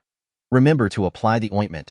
Young lady, Ziyun rushed in, her eyes red-rimmed upon seeing Shen Luan seated safely on the couch. Oh, I was so frightened. After I returned, I couldn't find you anywhere, and I worried something had happened to you. Ziyun sobbed, and Shen Luan hurriedly reassured her. I am fine. I merely encountered someone who helped me and brought me here to rest as long as the young lady is unharmed. That is all that matters. Ziyun, trembling with anxiety, along with another maid, carefully assisted Shen Luan out. By the way, send someone to find Shen Yu and inform her that I have sprained my ankle and need to return to the manor. In the warm room, Shen Yu wished the floor would open up and swallow her whole as she incessantly explained herself, yet no one was willing to listen. Chao Jin, equally flustered, found it intolerable that news of his proposal to the Shun family had already circulated among the crowd. To have it mentioned now felt like a betrayal. Third miss has accidentally sprained her ankle and is preparing to return home. Should I inquire if you wish to stay a little longer? Shen Yu did not wish to remain, hastily following the servant out as if fleeing. Chao Jin wore a stern expression. Shen Luan had indeed sprained her ankle, mirroring events from their past life. Yet this was meant to be a perfect opportunity for him to be by her side and share their feelings. Now, everything had descended into chaos. Why did fate continuously divert from his expectations? Had he known this would happen, he would not have attempted any changes. How could this be? What a misunderstanding. Shen Yu sobbed in the carriage, tears streaming down her face. Shen Luan gently comforted her. Do not worry, fourth sister. You have yet to explain what transpired. How did you end up in such a predicament while enjoying the blossoms? Shen Yu skirted the details, claiming she merely sought rest in the warm room, only to find it occupied as she attempted to leave. She was spotted. They must have misunderstood. Do not fear, fourth sister. We will explain everything to grandmother once we return. Shen Luan chuckled. I thought it was something of grave importance. Did you not have a maid accompanying you? Surely the other party must have had their attendants as well. There was nothing to fret over. Shen Yu's complexion paled further as she stammered. At that time, my maid happened to be occupied and did not accompany me. And what of the person you encountered? Surely they did not arrive alone. Shen Luan's brow furrowed. Fourth sister, tell me honestly. What exactly transpired? Who was the person you met? Shen Yu, now reliant solely on Shen Luan within the Shen family, felt overwhelmed by the day's events and could devise no remedy. Thus she could only cry and mention Chao Jin's name. What? Chao Gongzi? Shen Luan gasped, then sighed heavily. Fourth sister, you are foolish. Even if you share feelings with Chao Gongzi, how can you meet privately? If you are seen, what shall we do? I do not share feelings with him. I only wish to speak a few words, but I did not expect someone to come by. Shen Luan's brows knitted in confusion. Fourth sister, do not tell me you are being foolish. Speaking privately? If there is truly nothing between you, what need is there for secrecy? Not only would grandmother and the others not believe it, but even I find it hard to accept it was precisely this concern that made Shen Yu anxious. Shen Luan sighed helplessly. It is also my fault. Had I known, I should not have brought you along today. I sprained my ankle, and you are now embroiled in such a situation. We will undoubtedly face grandmother's reprimands. Shen Yu gazed at Shen Luan, perplexed by her thoughts. How could she still be concerned about grandmother's scolding at such a time? What did it matter if she sprained her ankle? Upon returning to the Shen residence, news of Shen Luan's injury had already spread, and she was carefully assisted down from the carriage, carried back on a sedan chair. Shen Yu, unexpectedly subdued, kept her head down as she quietly retreated to her own quarters, closing the door behind her and remaining inside. Chapter 80. Reaping what one sows. Madame Jean summoned a physician to examine Shen Luan's foot. Doctor, is her injury severe? The doctor stroked his beard and shook his head, deeming it not a serious matter. The medicine had already been administered, and the injury had been massaged. With a few days of rest, she would be well again, so there was no need for the lady to worry. At this, Jean Sure finally breathed a sigh of relief, offering a generous payment for the consultation and seeing the doctor out of the residence. My dear child, how is it that you managed to injure your foot so thoroughly on what should have been a pleasant outing? Does it hurt? Shen Luan smiled and shook her head, assuring her mother that it no longer pained her and that she was sorry for causing worry. Jinsher took a seat beside her bed, lifting Shan Luan's garment to inspect her swollen ankle. Suddenly, she looked up. The doctor said you had already received treatment. Where did this medicine come from? Did Ziyin assist you? Shen Luan's expression faltered for a moment. Well, it just so happened that I encountered an acquaintance who happened to have some ointment with him, and he kindly applied it for me. An acquaintance carrying ointment? Jinsher's brows lifted slightly. He doesn't sound like a mere scholar. Is he a martial artist? Shen Luan's gaze wandered, and Jinsher continued her speculation. You went out today with Miss Qin. Did the young master of Guangyang Marquis accompany you as well? I can think of no other martial artist you might be familiar with besides him. Shen Luan replied. You flatter me, mother. You are indeed astute. It was the young master of Guangyang Marquis who helped me out of consideration for Shu Shu. I shall pay my respects and express my gratitude in due time, so do not worry. Shen Luan spoke with such righteousness, her demeanor earnest, that Jean Sure could not help but suppress a chuckle in her heart. Compared to her former self, Luan had grown considerably more composed in various aspects, yet in matters of the heart, she had shown no growth whatsoever. After all, she had seen the young master of Guangyang Marquis before and had heard the whispers of his reputation. Qin Shu had more friends than just Shen Luan, and she had never heard of Qin Gu treating other young ladies differently out of affection for his sister. Very well, take care to rest properly. For the next few days, heed the doctor's advice and minimize your movement. I shall send over some nourishing supplements shortly to aid your recovery. Shen Luan grasped her hand. Mother, I have yet to finish what I have here. Then eat a bit more. Shen Luan. Shen Yu spent a restless night, harboring a glimmer of hope that this matter would not spread. However, the next day, Shen Ling visited the residence and returned with a furious expression, storming into Shen Yu's room to unleash her wrath. What mischief have you been up to?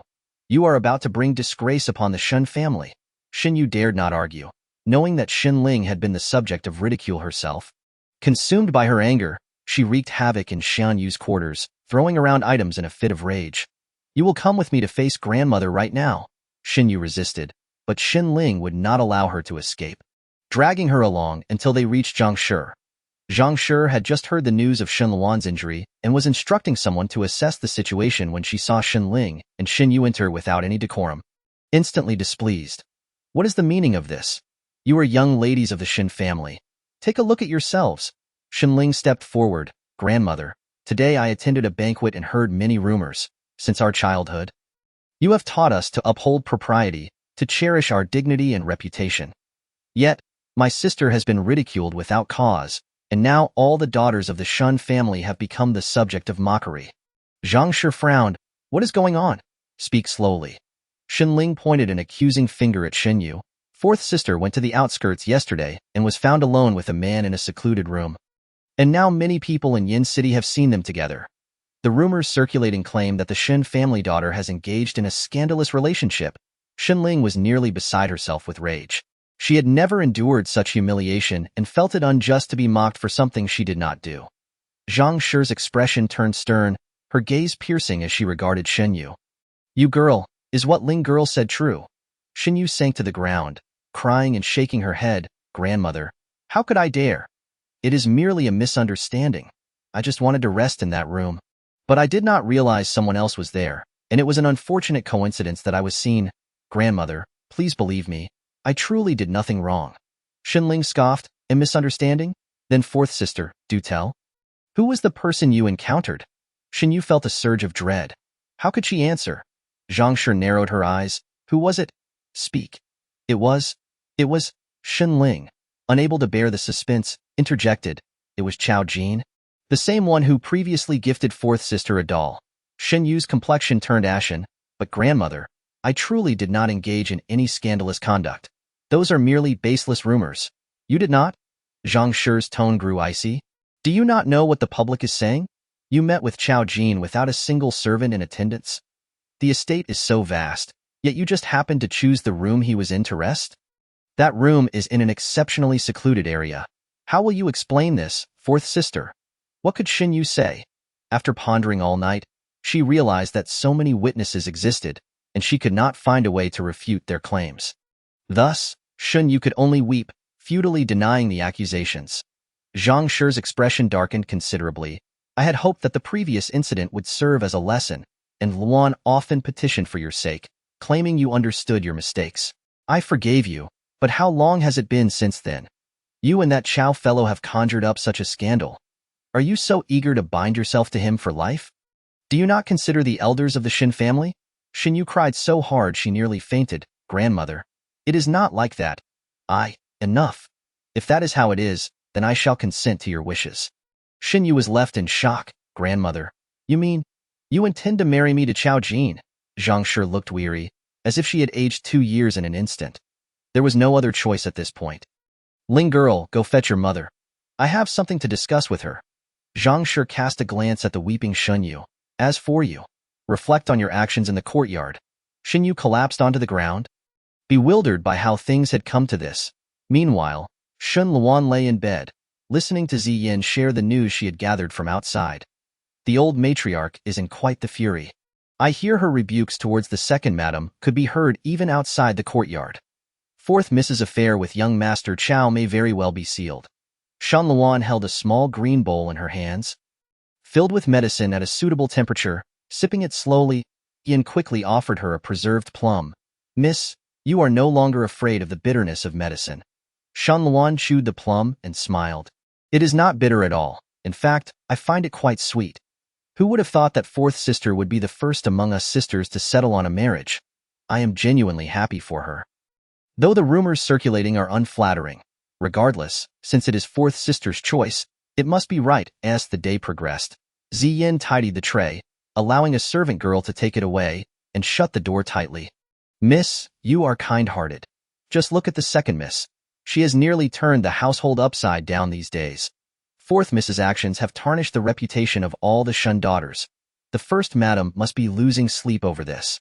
With the eldest daughter's marriage approaching, such a scandal arises. Only you, miss, remain happy for fourth sister.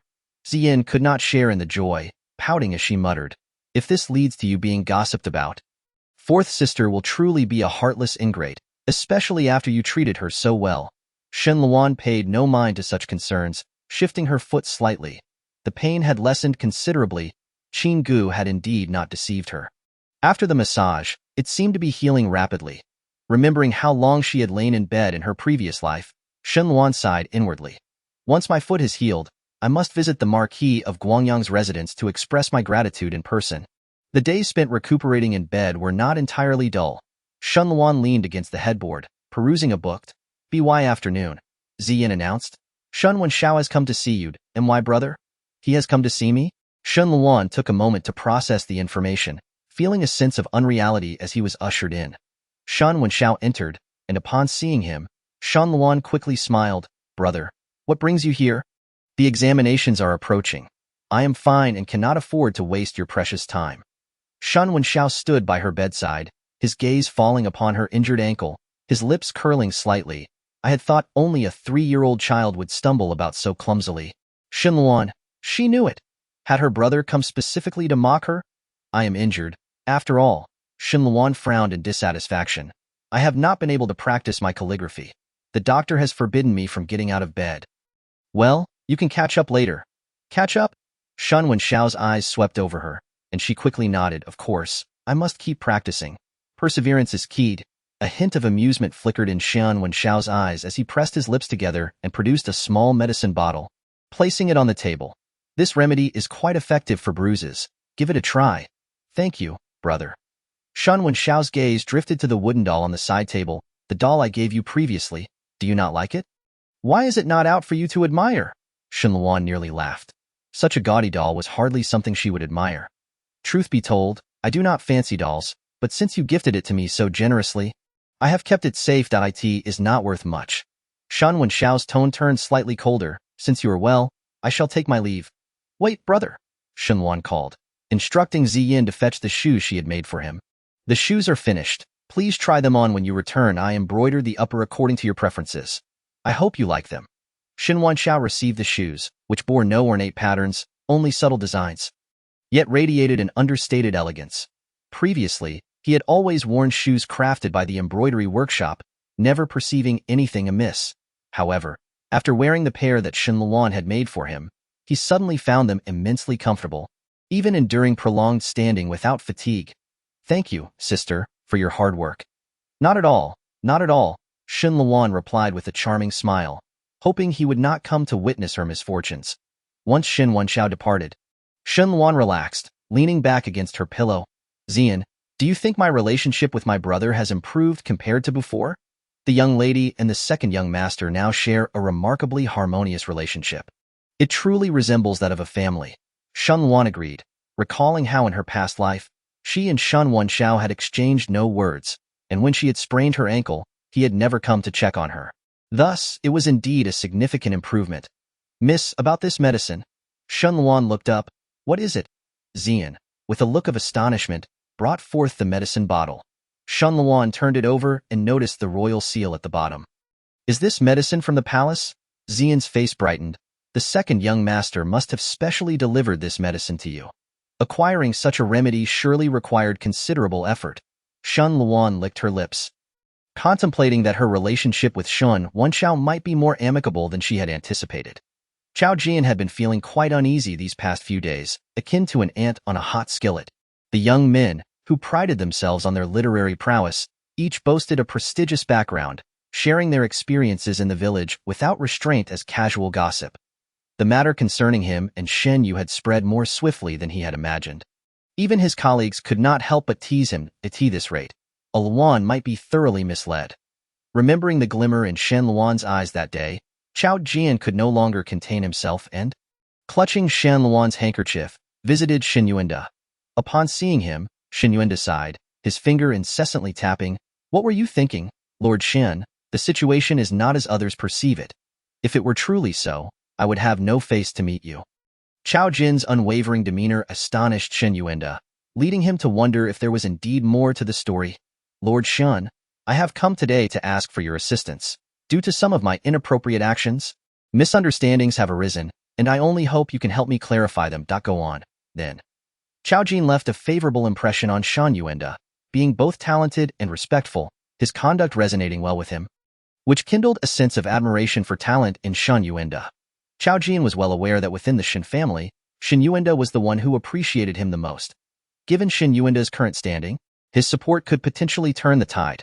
"Lord Shen, are you aware that I previously invited a matchmaker to propose marriage to a daughter of the Shen family? Is that so?" Shen Yuanda expressed ignorance. "You wish to marry you? That is not out of the question.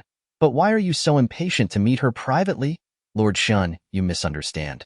The matchmaker I invited was for the third young lady of the Shen family." Shen Yuanda was taken aback, his eyes widening. "You mean Luan? You? From the moment I first met the third young lady, I have been utterly enamored with her. I know my current status is somewhat presumptuous, but I will strive diligently to ensure that the third young lady does not suffer any grievances." "Hold on a moment," Shen Yuanda interrupted. "Do you comprehend what you are saying? You are infatuated with Luan yet have entangled yourself with you? Chao Jin, do you think the daughters of the Shen family are yours to choose at will?" Chao Jin bowed deeply. "I would never presume such a notion. My connection with the fourth young lady is purely a misunderstanding." Chapter 82. Chao Jin's visit. A misunderstanding. Don't tell me the rumors circulating outside are also misunderstandings. You and you have not met. There were no solitary encounters discovered by others. Chao Jin's expression turned serious. "In fact, on that day, prior to encountering the fourth young lady, I had met with the third young lady. The fourth young lady likely came merely to find her and happened to be seen." Shen Yuanda grew more perplexed. "Are you speaking the truth? Who can testify to this?" "Lord Shen, I possess an item given to me by the third young lady that can serve as proof." Involving the inner household's women, Shen Yuanda found himself unable to manage this situation. So he summoned Yushur. Upon hearing the matter, Yushur was nearly amused to the point of fury. "Luan is indeed such a reckless person? However, I cannot make decisions regarding her affairs. It requires the old matriarch's judgment. Since young Master Chao has evidence, let us go to the old matriarch and clarify matters." Yushur was seething. Today, her in-laws had sent someone to discreetly inquire about the validity of the rumors, clearly fearing that Shen Qing might also engage in actions that would tarnish their reputation. Shen Qing was her daughter. No one could compare.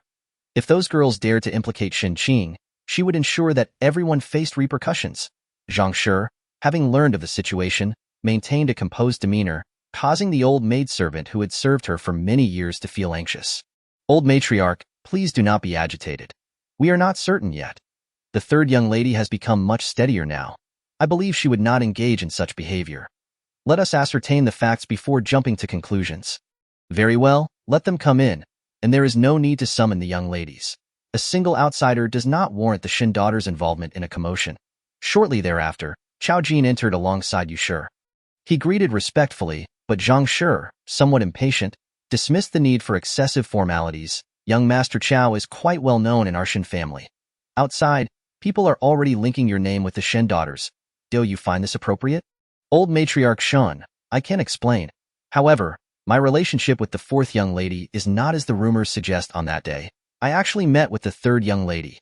Zhang Shi's smile turned frosty. Indeed, you claim to have evidence. Let us see it. Chao Jin took a deep breath. Although he knew that revealing this would undoubtedly tarnish Shen Luan's reputation within the Shen family, he felt he had no alternative. After marrying her, he could always make amends later. He carefully produced the handkerchief, stating, "This was given to me by the third young lady. I understand that this action may not be appropriate, and I only hope you will not hold her accountable." Zhang Shi clutched the prayer beads in her hand, meticulously turning them, as if suppressing her rising anger. "You may leave. Bring it here for me to see." The old maidservant stepped forward to take the handkerchief. But Zhang Shi was uninterested, passing it to Yu Shi. Yu Shi concealed a smirk, unfolding the handkerchief and examining it for a moment, only to reveal a flicker of confusion in her eyes. "Old matriarch, do you recognize this? Is it not Luan's handkerchief? I believe we should invite the second sister-in-law to take a look, as her needlework is the most exceptional in our household. Then go summon her." Zhang Shi's impatience grew increasingly evident, and her gaze towards Chao Jin turned distinctly unfriendly. This is nothing but a disaster. Lu Shi was soon called over. Upon hearing the matter, she wasted no time in taking the handkerchief. She glanced at it and burst into laughter. "I was wondering what it was. Young Master Chao, is that you? This handkerchief is all too familiar to me. You not only met the fourth young lady privately but exchanged tokens as well?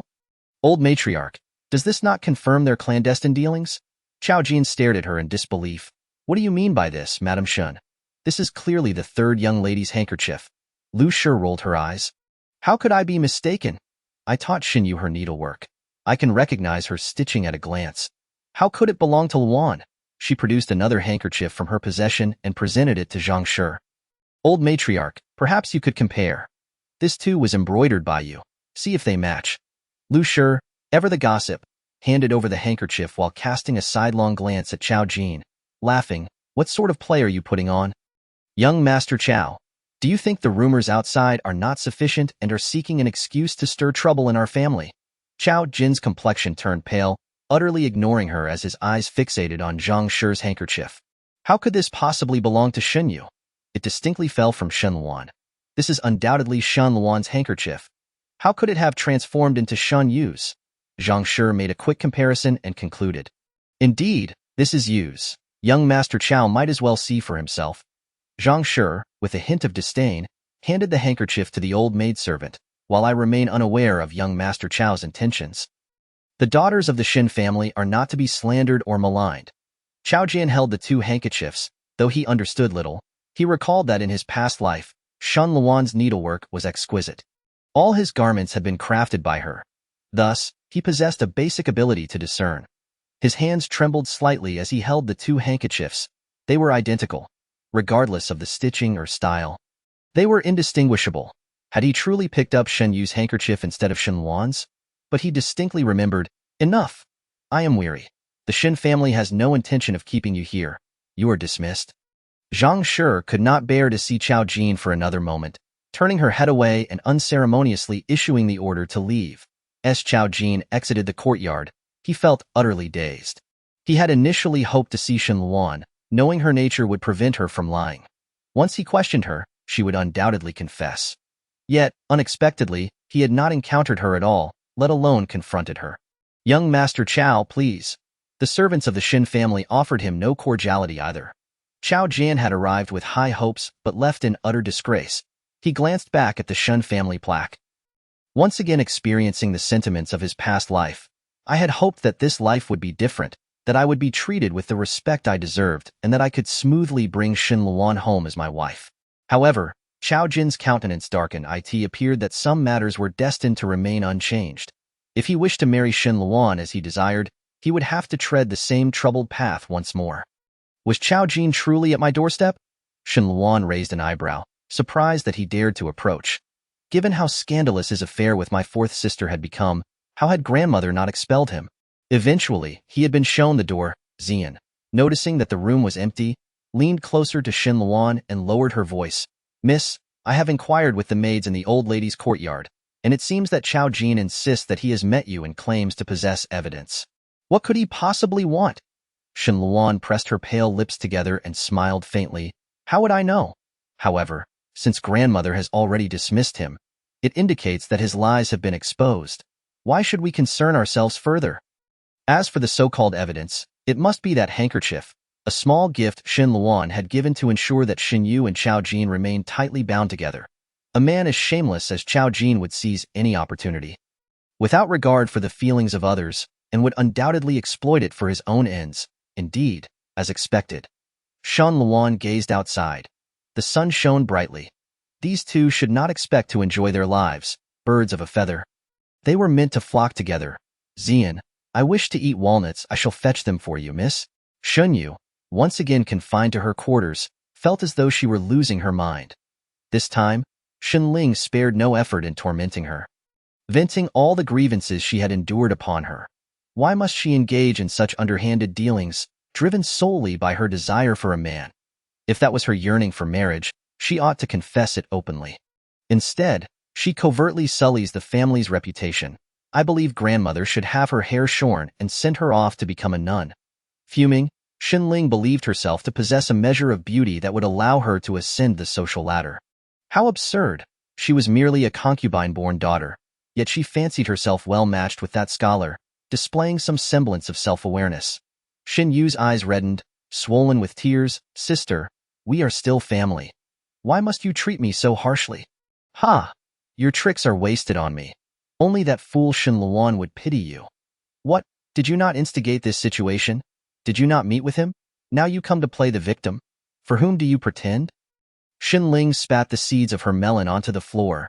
Now, even Shin Luan cannot save you. If grandmother shows mercy, she may simply marry you off to that scholar. If she hardens her heart, as I said, she might very well send you to a convent, sparing the other daughters of the Shin family from your disgrace. Shan Yu's heart tightened.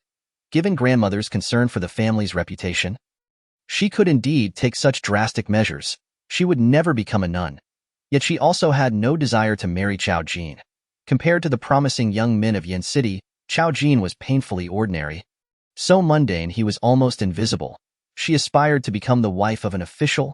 Recently, Shen Ling had found a twisted pleasure in tormenting Shen Yu, chattering incessantly, though not underestimate the scholar's status. If he were of a higher rank, would he even consider you? At least he has some scholarly merit, ensuring he won't starve, although life may be a bit austere. Forget about ginseng and bird's nest. By the way, are you not skilled in needlework? You could contribute to the household that way. A young lady's proficiency in such crafts is indeed valuable. Shen Yu's eyes glistened with unshed tears. Wishing she could silence Shen Ling's incessant prattle, is my sister truly so pleased? Your own marriage is still unarranged. I shall handle my own matters without your interference. Shen Ling tilted her head back. My marriage is a concern for mother. She has assured me that she will find me a family that rivals that of eldest sister. She lowered her gaze, squinting with a smug smile. In any case, it will surely be far superior to that of the scholar. Ha ha ha. With that, Shen Ling left, leaving Shen Yu seething with anger, her nails digging into her palms. After resting in bed for several days, Shen Luan's ankle had healed remarkably, surprising even the doctor. The medicine you used must have been of exceptional quality. Otherwise, how could you recover so swiftly? Then I need not remain bedridden any longer. Correct? Indeed, you are well now. Shen Luan lifted her head and smiled at Lady Jean. Mother, I am recovered. You cannot keep me confined any longer. I feel as though I shall suffocate. Lady Jean confirmed her recovery with a smile and nodded. Very well, since you are well, I shall not hold you back. But do take care in the future. With permission granted, Shunluan returned to her previous leisurely state. First, she would catch up on her writing. Then she would ask Xian to prepare some gifts, as she needed to pay a visit to the Duke of Guangyang's residence. Miss, are you going to thank the Duke's heir? Yes, I truly ought to express my gratitude for this matter. Regarding both my injury and the situation with Chao Jin and Shunyu. However, Miss, perhaps you should select the gift yourself? I am unsure what would be appropriate. Shunluan was equally uncertain. It was her first time giving a gift to a man outside her family, and she had no idea what to choose. After much contemplation, Shunluan decided to seek help. She took her completed writings and went to find Shenwenxiao. On Shan Wenxiao's desk lay numerous books, and he appeared somewhat thinner. Brother, while you diligently study, do not neglect your health. I have plenty of supplements for mother. I shall have someone deliver them to you shortly. Shen Wenxiao did not respond, instead examining her writing closely. There is a slight regression. I have not practiced in a while, but rest assured, brother, I will continue to improve. After saying this, Shunluan's gaze wandered as she hesitated, pondering how to frame her question. Shen Wenxiao glanced at her, placing her writings down on the desk. Is there something you wish to discuss? Speak quickly. My time is limited. Seizing the opportunity, Shunluan inquired, brother, what kind of gift do men typically appreciate? If you are not aware of his preferences, Shen Wenxiao's eyes narrowed slightly. Who do you intend to gift? The heir of the Duke of Guangyang. He assisted me when I injured my foot and provided me with medicine. Now that I have recovered, it is only right to express my gratitude. After a moment of thought, Shen Wenxiao replied, the Duke's heir lacks for nothing. A token of your sincerity will suffice. Sincerity? Shunluan had no shortage of funds. She could afford any extravagant gift. Yet sincerity was indeed more elusive. I shall ponder this further and not disturb your studies any longer. Please take care of yourself, brother. She absent-mindedly prepared to leave. But unexpectedly, Shen Wenxiao tapped his fingers on the table, signaling her to pause. Is there something else, brother?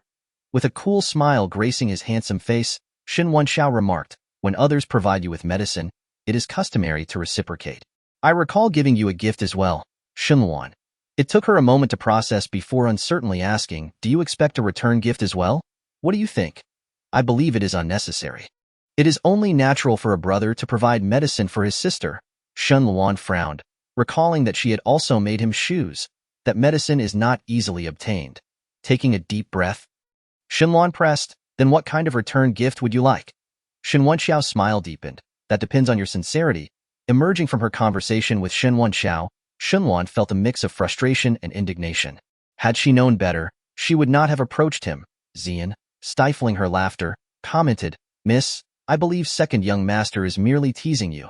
He may feel discontented that you intend to give gifts to another man. Brothers tend to feel this way about their sisters. That is not the case. He is intentionally making things difficult for me. Shunluan puffed out her cheeks. Just wait and see. No matter what I give him, he will surely find fault, claiming my sincerity is lacking. Stirred by Shen Wenxiao's meddling, Shunluan developed a rebellious attitude. It was merely sincerity, after all. Anything could be construed as such. She had someone fetch some fine paper from the shop, presenting it as her sincerity, though she knew it was hardly a thoughtful gift. Xian was at a loss for words, unable to voice that Shunluan was being dismissive, while Shunluan appeared quite pleased with herself. With her token of gratitude in hand, Shunluan made her way to the Duke of Guangyang's residence. Upon arrival, she was fortunate to find the Duke in the estate, so she took a moment to greet him. Ha ha ha, Luan has come, my, how you've grown. The Duke of Guangyang's hearty laughter rang out, his gaze upon Shunluan warm and fatherly. Have you been well? If you encounter any troubles, do not hesitate to seek your uncle's assistance. Shunluan smiled in response, thank you, Uncle Qin, I am doing well now, and it brings me great comfort to see you in good health. If it were not for my unfilial son, I would be even healthier. But enough of that. You are here to see Shu Shu, correct? She is in the back courtyard. Everyone knew that the Duke's unfilial son was none other than the Duke's heir, Qingji.in Yen City. There was hardly anyone unfamiliar with the tumultuous relationship between father and son, which seemed to flare up almost daily. The Duke had 3 sons. Qin Ge was the second, as the eldest had been frail and sickly from a young age. Thus the title of heir fell upon Qin Gu. Yet he seemed indifferent to the title, rarely flaunting it, as if it were a burden to him as for the youngest son. As Shun Luan walked along, a figure suddenly dashed out from the side. "Miss Shun, here to see Shu Shu again?" Startled, Shun Luan took a moment to recognize the voice and smiled, returning a slight bow. "Young Master Qin."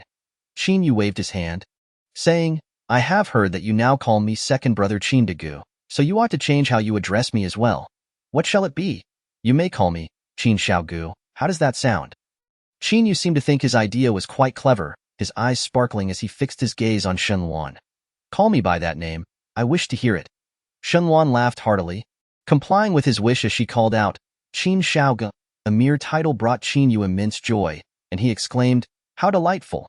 Now I have a little sister. Just wait, I must present her with a token of our meeting."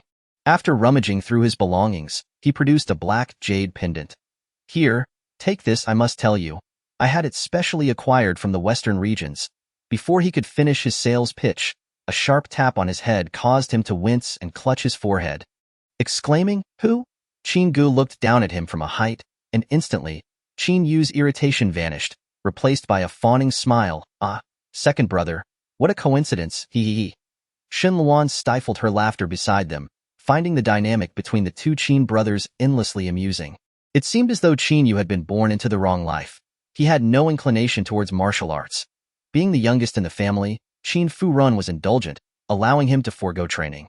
Fortunately, Qin Yu's inherently cheerful disposition allowed him to carve out his own niche within the Guangyang Marquis' residence, particularly nurturing a close bond with Qin Shu in this family. The only person he truly feared was Qin Gu.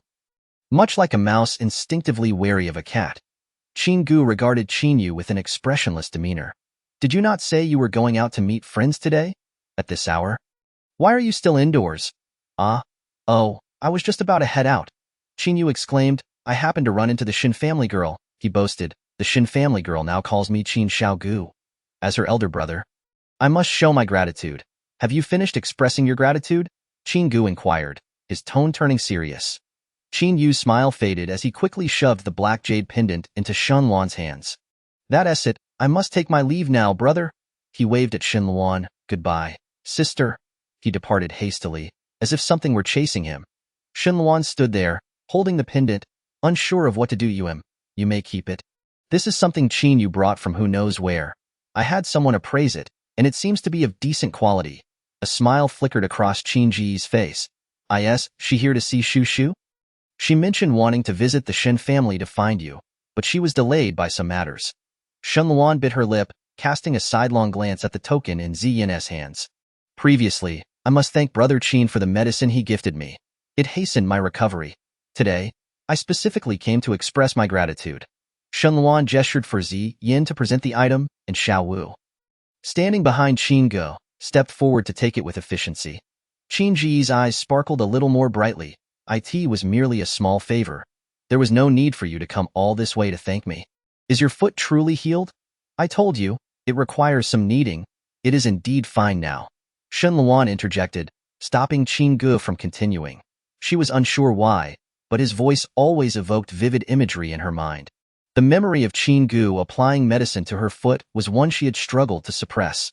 Perhaps the pain had momentarily clouded her judgment, but now, whenever she recalled that moment, her cheeks would flush with embarrassment.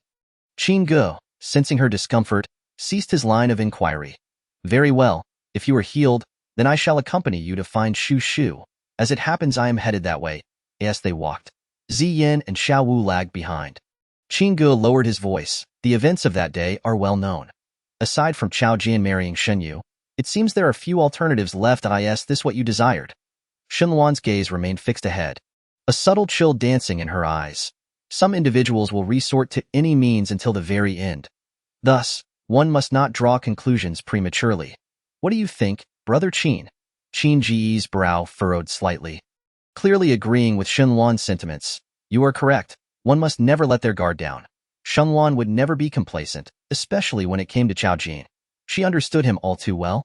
For the sake of his status and power, he would not hesitate to use his own wife as bait. What else was he capable of? And Shin Yu, their previous lives were marred by their conniving ways, tarnishing their reputations. In this life, would they not repeat their transgressions? Shen Luan did not fear their actions. She feared their inaction, as it would deny her the opportunity to act.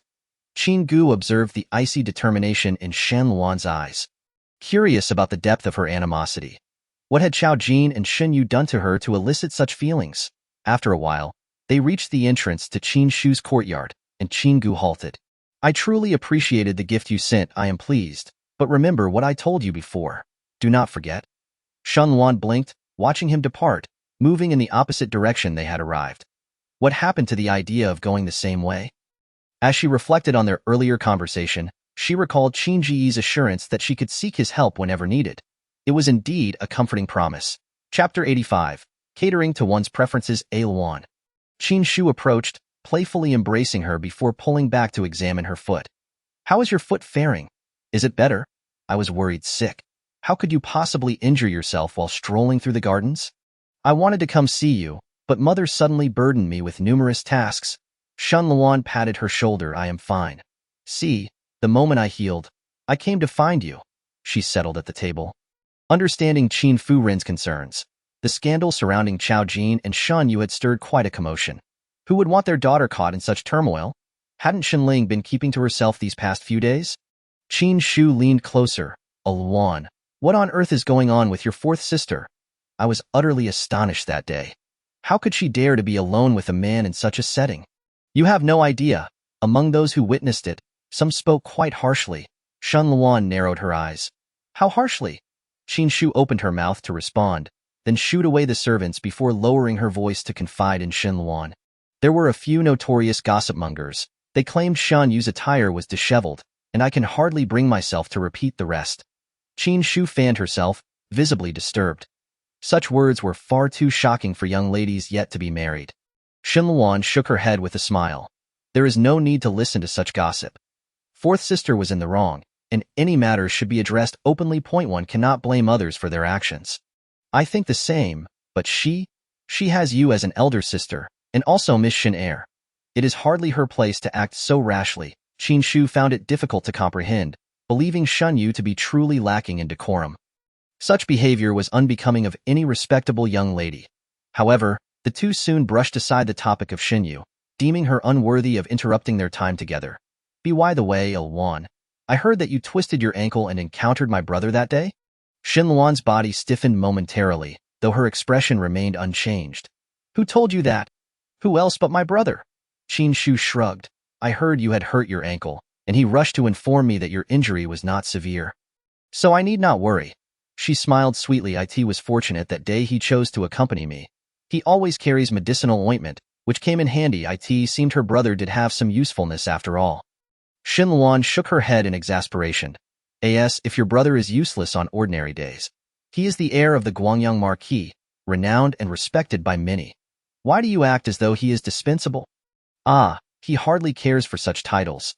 Just the other day, he quarreled with father, and in a fit of rage, father resorted to disciplinary measures. I tried to intervene, but he still received a few blows, bleeding yet refusing to admit his fault. Just think about it. With his disposition, Qin Shu sighed, her eyes reflecting concern for Qin Gu, mixed with frustration over his temperament. She drained half of her porcelain cup in one go. I have never encountered such a troublesome brother, Luan. When do you think he and father will reach a peaceful accord? Shen Luan had no answers. She was momentarily lost in thought, recalling how Qin Gu had appeared unbothered despite his injuries when she saw him earlier. Wasn't he in pain from his bleeding wounds? Luan? Shen Luan snapped back to reality. What is it? I meant to say, if you ever have the chance, please try to persuade my brother. He should not be so obstinate. Some matters could be resolved through compromise rather than self-inflicted suffering. Shen Luan chuckled. How could I possibly persuade him? He is not my brother. Regardless, having another voice advocating may lead him to reconsider. Besides, I believe he listens to you more. Perhaps your demeanor is gentler than mine, making your words more palatable. As Qin Shu rambled on, Shen Luan fidgeted with her handkerchief, twisting the intricate patterns until they became distorted.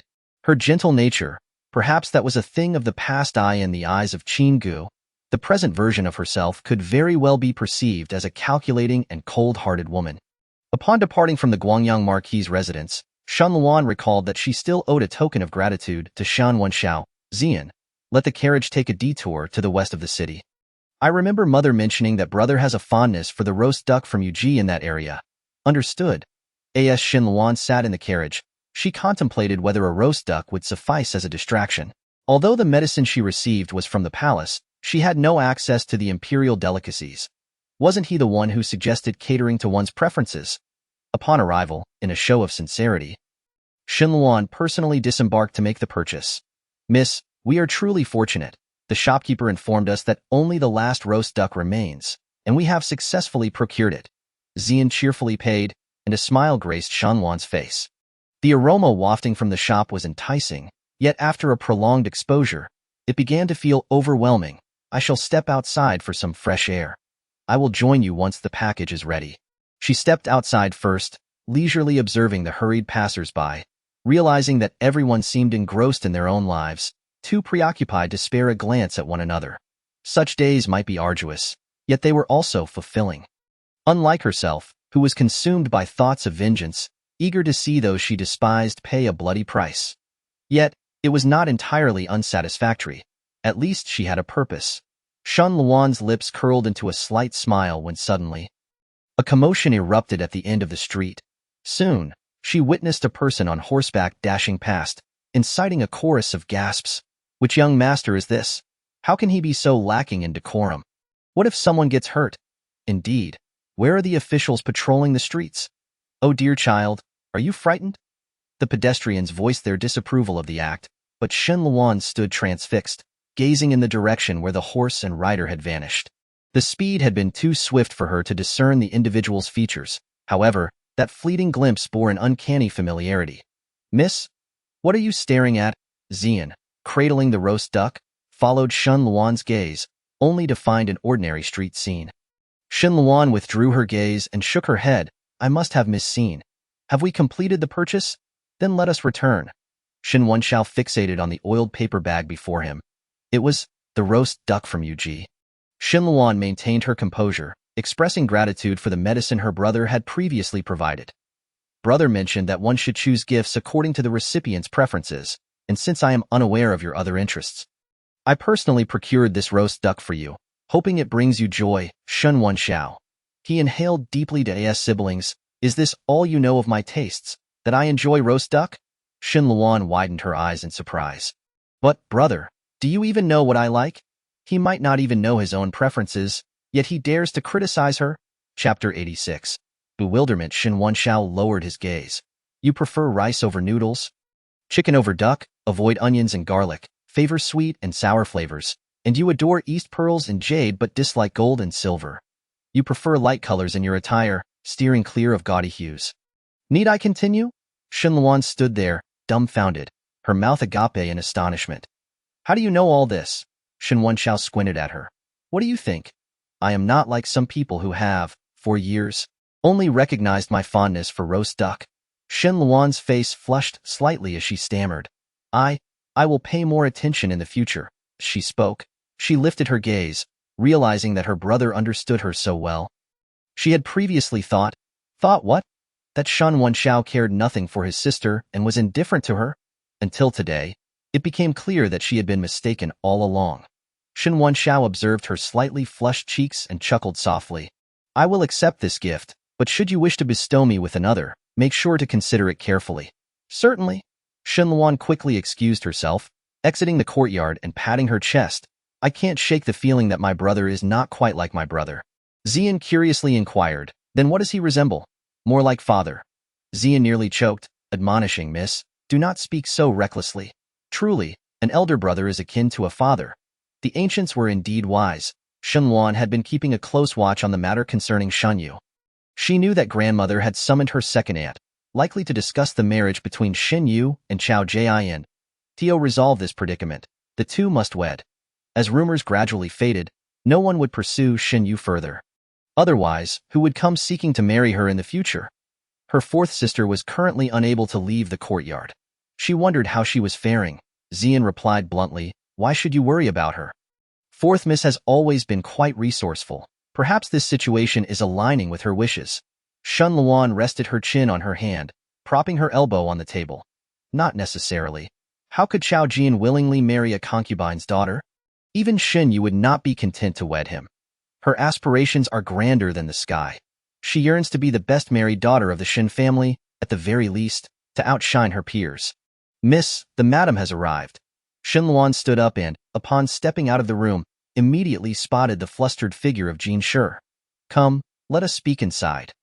Once inside, Jin Shi barely had time to sip her tea before ordering everyone in the room to leave. Xin Luan was startled by her demeanor. What has happened, mother? Once the others had departed, Jin Shi fixed a serious gaze upon Xin Luan. There has been a marriage proposal. Xin Luan was taken aback. Chao Jin has agreed. A smile broke on her face as she picked up a teapot to pour water for Jin Shi. Isn't that wonderful? Grandmother would surely wish for this matter to be settled smoothly. And fourth sister would be pleased as well. But mother, shouldn't this be the responsibility of second aunt? What are you talking about? I am referring to you. It is your marriage proposal that has been brought to the Xin family. Xin Luan set the teapot down to me. For someone as serious as Jin Shi to express such a demeanor, it certainly cannot be Chao Jin. So, suddenly, Xin Luan recalled the individual she had seen on the street a few days prior and shivered. She remembered. Her focus had been so entrenched in Chao Jin and Xin Yu that she had nearly forgotten that she actually had an engagement. Was it? With someone surnamed Xiao? The son of the Xiao family? The commander of Ganzhou, Xiao son, Xiao Ran, had just returned to Yin City for his official duties and had come to pay a visit today. Both grandmother and I were bewildered, considering the Xin and Xiao families had little connection. But then he produced what was said to be your father's token and a marriage contract, which absolutely terrified me. At this point, Jin Shi's expression faltered, revealing some discomfort. She recounted the events leading up to this revelation. Your father disapproved of my marriage to him and took your birth mother to Ganzhou to investigate a case, where he struck up a close acquaintance with the commander of Ganzhou. At that time, Xiao Ran was still young, and your birth mother, when Shi, was pregnant with you. She jokingly remarked that if she bore a son, they would become brothers, and if a daughter, they would form a marital bond. Upon careful examination, all the items aligned perfectly, and the characters on the marriage contract were indeed pinned by your father. There is no mistaking it. Considering the Xiao family's influence, they would not seek to attach themselves to us. Moreover, I have heard that Xiao Ran has recently been promoted by the emperor himself and is set to serve in the royal court, with a promising future. Therefore, it seems there is indeed some truth to this matter. It must be that Lord Xiao, honoring his promise, has kept this matter in mind all these years. Now that the two children are of suitable age, and Xiao Ran fortuitously arrives in Yin City, he has come to the Xin family. After hearing this, Xin Luan fell silent for a long while. She recalled the events surrounding her brief acquaintance with Xiao Ran in her past life, dimly remembering their first meeting, which had indeed left a lasting impression. Xin Luan recalled his narrow, elongated phoenix eyes, which, by rights, should have conveyed focus and affection. Yet, Xiao Ran was different. His eyes rarely displayed emotion. Thus, whenever grandmother spoke of Xiao Ran in her past life, she would invariably describe him as cold-hearted and unfeeling. For the eyes do not lie at that time. She had been indecisive, and faced with this sudden engagement, she had felt both lost and elated, her heart and mind consumed by thoughts of him. But soon, she realized that Xiao Ran held no anticipation for their union. He was merely fulfilling his father's wishes. Later on, after being schemed against by Chao Jin and Xin Yu, resulting in her loss of beauty and reputation, she felt unworthy to cling to the engagement and proactively sought to withdraw from the Xiao family. Seeing Xin Luan remain silent, Jin Shi grew increasingly frustrated. How is it that your father arranged your marriage before you were even born? What sort of nonsense is this? Jin Shi was deeply dissatisfied. As Xin Yuanxiu had never cared for Xin Luan even for a single day. She had raised her by herself, and yet he took it upon himself to decide her marriage. Who would not have an opinion on that? Do not fret over this matter. It seems Xiao Ran will remain in Yin City. Your engagement with him is still under the purview of your grandmother and me. After hearing this, Xin Luan displayed no signs of agitation. Instead, she smiled and reassured Jin Shi. Mother, there is no need for concern. In truth, the Xiao family may not be so eager for Xiao Ran to marry me. It is merely out of obligation to the engagement. Had they not come forward, we might never have known of this matter. Indeed. Jin Shi took a sip from her cup. That Xiao Ran claimed to be here on his father's orders, and I could see that he possesses an icy demeanor. as if this is merely a task he is obliged to complete. Shun Luan's breath faltered for a moment. How strange it was that her mother had brought up Qinggu Jianshi. Noticing that Shun Luan remained unperturbed by the mention, inwardly sighed in relief. Today, I merely came to inform you of a matter concerning your grandmother's wishes. She intends to have Xiao Ran stay at the estate for a while. The purpose is twofold. Firstly, to clarify the circumstances surrounding this situation, and secondly, Jianshi glanced at Shen Luan, seemingly approving of Xiao R and by rank. He is of a higher status than the suitor of Qing girl. Thus, if you currently have no one in mind, your grandmother wishes for you to become acquainted with him.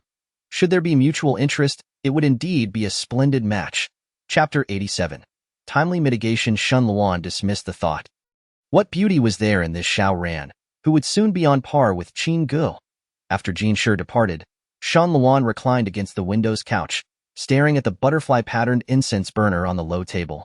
Lost in thought as the wisps of smoke curled upwards, she pondered whether, had there been no entanglements with Chao Jin and Shen Yu in her past life, she might have married Xiao Ran after all.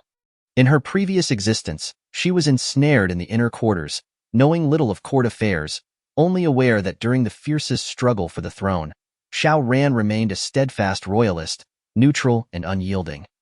Obeying only the emperor's command, a sword feared by all in terms of power, only Qing Gu stood as his equal. With a sigh, she found herself thinking of Qing Gu again. She understood that Xiao Ran held no interest in her, as evidenced in her past life when fate had kept them apart. Thus, it seemed unnecessary to burden him in this life. Indeed, she had not misjudged that day. Shun Luan mused aloud, laughter escaping her lips as she rose to gaze out at the bright sunlight. She was never invested in romantic affairs, yet in her previous life, her disfigurement had led to the dissolution of her engagement. Without such a predicament now, what excuse could she fabricate? Xiao Ran's arrival stirred a tempest within the Shen household. An engagement by betrothal? Or was it something established long ago? After so many years, one might wonder if the Xiao family truly intended to uphold their promise. Was Shen Luan's fortune truly so great? The eldest son of the commander, and that of the commander of Ganzhou no less, personally promoted by the emperor, soon to enter the genie way? How young he was, what future lay ahead for him? Did Xiao Ran genuinely wish to wed Shen Luan? With the marriage certificate in hand, it must be true. Lu Shi and Yu Shi exchanged glances, their eyes gleaming with amusement. Sister-in-law, look at Luan girl. She doesn't need anyone to run errands for her. Good fortune comes knocking at her door. It's no wonder that people can drive one to despair. Yu Shi choked back her frustration. How much effort had she expended on Shin Qing's match? Now, Xiao Ran's mere presence overshadowed her carefully selected suitor. For the sake of pride, Yu Shi gritted her teeth, uncertain of the true merit of either option. Some families appeared grandiose but concealed unknown troubles. Furthermore, it remained to be seen what the old lady thought, for after all these years, who could say what the Xiao family was truly after? That evening, Shun Luan encountered Xiao Ran. The children of the Shen family had gathered at their grandmother's quarters, where Zhang Shi pleasantly invited Xiao Ran over. Xiao Ran had just returned to Yin City and would be staying with them for a time. Having traveled extensively with his father, he was bound to be unfamiliar with Yin City. Luaner, your brothers are busy with their studies. Please entertain Xiao Ran and show him around the vicinity. Shen Luan raised her eyes and caught Xiao Ran's gaze, which was cold and devoid of emotion. In her previous life, she had followed her grandmother's advice, meticulously preparing herself and planning their itinerary, yet Xiao Ran had remained silent throughout, scarcely casting a glance in her direction. She had initiated conversation with enthusiasm, only to be left awkwardly at a loss for words in the end. Thus, she resolved to cut her losses from the outset and relinquish this burdensome task. Stepping outside, she bowed to Zhang Shi. Grandmother, it seems that young Master Xiao has important matters to attend to in Yin City. He hardly has time for leisure. If we bring it up, it would be inconvenient for him to refuse. Yet I believe it best not to impede his important affairs. Zhang Shi pondered briefly, acknowledging the validity of her words. Xiao Ran, during your visit to Yin City, is there anything our Shen family can assist you with? Please do not hesitate to ask. With a sigh of relief, Shen Luan discreetly returned to her previous position, unaware that her expression of relief had been fully observed by Xiao Ran. Upon entering the room, Xiao Ran's gaze fell upon the two young ladies of the Shen family. He recognized one as his betrothed. This matter had been known to him since childhood, and he had witnessed many arguments between his parents over it. His father, valuing loyalty, insisted that since the engagement had been made, even with Shen Yuanxiu's passing and no one to testify, it must not be disregarded. The very fact of Shen Yuanxiu's death compelled the Xiao family to honor their promise and care for the daughter of their late friend. Yet, his mother disagreed, believing that since the Shen family had fallen into decline following Shen Yuanxiu's misfortune, with only Shen Yuanda holding a minor position in the Hanlin Academy, she felt that such a daughter of a diminished family could not possibly be a suitable match for her son. They had quarreled and shed tears over this matter for years. Whenever it was brought up, their faces would flush with anger. Xiao Ran grew weary of it all, and as a result, he had developed a distaste for the girl he had never met, Shen Luan. His upbringing had taught him not to defy his father's wishes, and besides, he had always regarded matters of love and marriage with indifference. Marrying and having children were merely steps in life's journey. Whether it was Shen Luan or Wang Luan made little difference to him. They were merely additional mouths to feed. However, Xiao Ran had not anticipated that he would instantly recognize the one he was to marry among Shen Ling and Shen Luan. She was not at all like his mother had described, timid and foolish. Instead, her posture was graceful, her features bright, and a gentle smile adorned her face, making it difficult for one to harbor negative feelings towards her. Yet most intriguingly, she seemed disinclined to approach him. Was she unaware of their engagement, or did she know and simply resist? Fascinating. He averted his gaze, a smile curling at the corners of his lips. Thank you. Old Lady Shen, my tasks are nearly complete, and I await the summons. There is nothing else to attend to. Indeed, I have been away from Yin City for far too long and find many places unfamiliar. Zhang Shi laughed. Indeed, let Luan girl show you around. Shen Luan felt puzzled. What was Xiao Ran's intention? He had been unwilling from the start, so why force himself? What a pitiable child he was. Suddenly, Shen Ling interjected. Grandmother, how about I accompany my third sister to entertain young Master Xiao? I am far more familiar with Yin City than she is. She hardly goes out, and there are many delightful places to explore that I know of. As Shen Ling spoke, she discreetly assessed Xiao Ran with her peripheral vision. He truly was a handsome and striking figure, one difficult to forget. Grandmother was excessively biased, solely remembering Shen Luan. She was older than Shen Luan and could not afford to miss such an opportunity. A flicker of discontent crossed Zhang Shi's eyes, though she rarely rebuked a child in front of outsiders. Shen Luan concurred, that seems reasonable. Second sister indeed knows more than I do. Grandmother, let me join second sister in entertaining young Master Xiao. If possible, she would be content to remain uninvolved. Zhang Shi nodded. Very well, then that shall be the arrangement. Chapter 88. Seized the opportunity upon returning, Shen Ling immediately pursued Lu Shi to inquire about Xiao Ran. Learning of his status, her tone grew increasingly enthusiastic. Is that so? So, even the family of my elder sister's fiancé cannot compare? Lu Shi nodded. Indeed, the Xiao family wields far more power than the Shen family. Such a talent will surely have immeasurable prospects ahead. Mother, do you think if I married into the Xiao family, I would surpass my elder sister? You must not speak so freely about marriage in public. It would be a source of ridicule. I am merely speaking to you. Surely you agree? That is certain. Shen Ling's eyes sparkled with dreams. She had always sought to outshine Shen Qing. Despite being of similar age, Shen Qing, as the legitimate daughter, always overshadowed her. Marriage was the most significant matter for a woman. If she could triumph in this, it would be a victory. Moreover, having met Xiao Ran today, with his remarkable looks and temperament, he was indeed a fitting candidate for a husband. Lost in thought, Shen Ling frowned in dissatisfaction. Her grandmother was excessively biased, focusing solely on Shen Luan. I am the second daughter of the Shen family. What is Shen Luan, really? Just because she is the legitimate daughter, she is merely the offspring of a concubine, holding a title but no true distinction. Does she truly believe herself to be the legitimate daughter? Lu Shi had yet to reveal Xiao Ran's intentions for his visit, but upon hearing Shen Ling's words, she sighed. Do not blame your grandmother. Xiao Ran is Shen Luan's betrothed. He has come to the Shen family to discuss their engagement. What? He is Shen Luan's fiancé? By what right? Shen Ling's emotions surged. I am the second daughter of the Shen family. I should rank ahead of her. It was Shen Yuanxiu who arranged the engagement before Shen Luan was even born. Yet so many years have passed. Filled with resentment, Shen Ling lamented. How could such an excellent match fall to Shen Luan? Mother, while what you say is true, it is not as though the matter is settled. Surely there could be a change. I am no less than Shen Luan, after all. We are both daughters of the Shin family, so who she marries is no different from who I marry. Shen Ling exuded an inexplicable confidence, for it was only natural that if young Master Xiao harbored any thoughts, it would be within the realm of human sentiment. As for Shen Luan, with her foolish demeanor, she was hardly worthy of such a splendid match. Lu, having initially intended to dissuade her, found herself swayed by Shen Ling's words.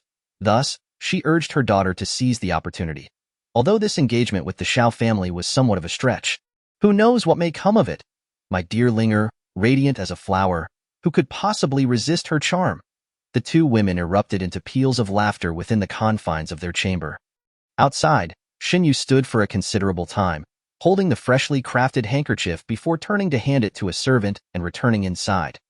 With a newfound goal, Shen Ling was eager not to squander any time and quickly conferred with Shen Luan about taking Xiao Ran on a boat ride by the lakeside on the outskirts of the city. A boat ride? What a splendid idea! The weather was delightful, with the sun shining and flowers blooming, making it the perfect day for an outing. Indeed, it was her second sister who possessed greater insight. Shen Luan lavished her with praise, and Shen Ling, brimming with pride, lifted her chin. After all, who could blame her for preferring to stay indoors? I tell you, on a day like this, if fortune smiles upon us, we might even encounter a pleasure boat filled with dignitaries and their enchanting courtesans, whose melodious voices and ethereal music would create an unforgettable atmosphere. Shen Luan silently applauded her sister's cunning. Indeed, she was quite the strategist. Let us finalize our plans, dear sister, and send someone to inform young Master Xiao. Shen Ling furrowed her brow. Why not have someone else deliver the message? It was, after all, your idea, second sister. I cannot simply take credit for it. Shen Luan's charming smile elicited a soft chuckle from Shen Ling, who found comfort in her sister's self-awareness. Should Shen Luan attempt to claim the credit for this idea? Shen Ling had her own means of teaching her a lesson. After bidding farewell to Shen Ling, Shen Luan resumed her practice of calligraphy. Dian approached with a fresh pot of tea. Miss, as we are to go boating tomorrow, which attire do you wish to don? Anything will do. You decide. Shen Luan replied nonchalantly. Are you not concerned about this matter? After finishing her stroke, Shen Luan smirked. What is there to be concerned about? It matters not what I wear to him. Choose something I typically wear. For those who possess no appreciation for beauty, dressing up is but a futile endeavor. In her past life, she had meticulously adorned herself, only to find that the layers of skirts nearly tripped her as she tried to keep pace with Xiao Ran. It was indeed a pity that Shen Ling would be present tomorrow. Otherwise, she would have had a splendid opportunity to speak with him. The following day, upon seeing Shen Ling, Shen Luan could not help but gasp inwardly. Shen Ling appeared as if she had stepped from a painting of her past life. Meticulously dressed in a uniquely styled gown, adorned with a delicate ornament that dangled a pearl above her brow, swaying gently as she moved, accentuating her beauty and bright smile. Maintaining such a poised posture could be rather exhausting. Shen Luan genuinely complimented her. Dear sister, you look truly stunning today, more beautiful than the flowers blooming in spring. Shen Ling felt a swell of pride, satisfied that Shen Luan had refrained from excessive adornment, ensuring that she would stand out. The two sisters made their way forward, where Xiao Ran awaited. His gaze swept over the splendidly dressed Shen Ling before resting on the elegantly simple yet striking Shen Luan. In contrast to the garish colors and ostentatious jewels, it was the simplicity that felt more refreshing. As Shen Luan and Shen Ling entered the carriage, they set off towards the lakeside. Throughout the journey, Shen Ling was conscious of her posture, fearful of wrinkling her gown, sitting rigidly, while Shen Luan observed her sister's discomfort with a sense of sympathy. Yet, knowing Shen Ling relished in this, she remained silent, comfortably leaning against the plush cushions, enjoying the scenery outside. Third sister, do you know why young Master Xiao has chosen to stay at our home? Shen Ling inquired. I have never heard of any connection between our families. Does that not strike you as peculiar? Not at all. It is likely a matter of familial ties unknown to us, Shen Luan replied. Shen Ling's heart leaped with joy. It seemed their aunt had yet to divulge this matter to Shen Luan. After all, had she known, her demeanor would not be so calm. I believe young Master Xiao possesses a remarkable demeanor. He may not merely be seeking connections. With our two brothers soon to take their examinations, should they achieve success, it could very well serve as a boon from young Master Xiao, no? Shen Luan regarded her thoughtfully. Dear sister, you are quite insightful. What nonsense. While my brother studies literature, Xiao Ran excels in martial pursuits. What assistance could he possibly offer? Young Master Xiao, in the future, would wield the Emperor's sword, answering solely to the Emperor himself. Does he truly require assistance? Shen Luan maintained a neutral relationship with Shen Ling, exchanging idle chatter until the conversation dwindled. She felt at ease, with Zi Yin by her side, enjoying snacks and laughter, while Shen Ling rolled her eyes at the scene, truly believing they were on a leisurely outing. As the carriage arrived at the lakeside, Shen Luan disembarked, her vision expanding to reveal a shimmering expanse of water, mist rising gently from the surface, with willows lining the shore, their tender green branches swaying in the breeze. Creating ripples upon the lake, Shen Luan felt a refreshing clarity wash over her. Inhaling deeply, she expelled the stale air from her lungs, invigorated, and her smile blossomed. Indeed, coming to the lake was a splendid choice. It was truly beautiful here. Shen Ling inwardly rolled her eyes at her sister's naivety. She approached Xiao Ran, saying, "Young Master Xiao, this vantage point offers the most picturesque views of the lake. I have arranged for a boat. A brief excursion upon the water will surely allow you to experience the charm of Yin City." Xiao Ran offered little more than a slight nod, his gaze fixed upon the lake. Since stepping from the carriage, Shen Luan's attention had not once strayed to him. She busied herself with the scenery, savoring the crisp air, as though she were invisible. Did she truly not care about her presence? Shen Luan was indeed unconcerned. Her focus had already been captivated by several pleasure boats gliding across the water. Ziyin, are those the pleasure boats of the dignitaries? They were indeed lavish and exquisite. The flowing silk curtains fluttered in the breeze, creating a dreamlike atmosphere, and faint melodies could be heard, though indistinct. Shen Luan's curiosity piqued. She yearned to draw closer to listen. "Second sister, which boat is ours?" Shen Ling pointed. "There, the green-headed dragon boat." Without hesitation, Shen Luan lifted her skirt and headed towards it. Shen Ling turned to follow Xiao Ran but saw him brush past her. "Oh." Shen Ling bit her lip, hastily attempting to catch up, but found Xiao Ran's strides far outpaced her own. For every step he took, she had to take 2 or 3, and her gown and hair ornament restricted her movements, leaving her feeling increasingly frustrated. Shen Luan reached the boat first, where a plank had already been laid out. "Miss, allow me to assist you aboard." Yin moved to help Shen Luan, but she had already stepped onto the boat. The surface swayed beneath her, but Shen Luan steadied herself and took a few steps forward. Just as she began to lose her balance, she reached out for support. A hand reached past her from behind, gently steadying her arm until she was securely on the boat before retracting. Turning, Shen Luan met Xiao Ran's impassive face. After a moment's thought, she uttered a soft thank you. Not at all. Shen Luan was taken aback. Had he just spoken to her? No, he had actually assisted her. What was going on?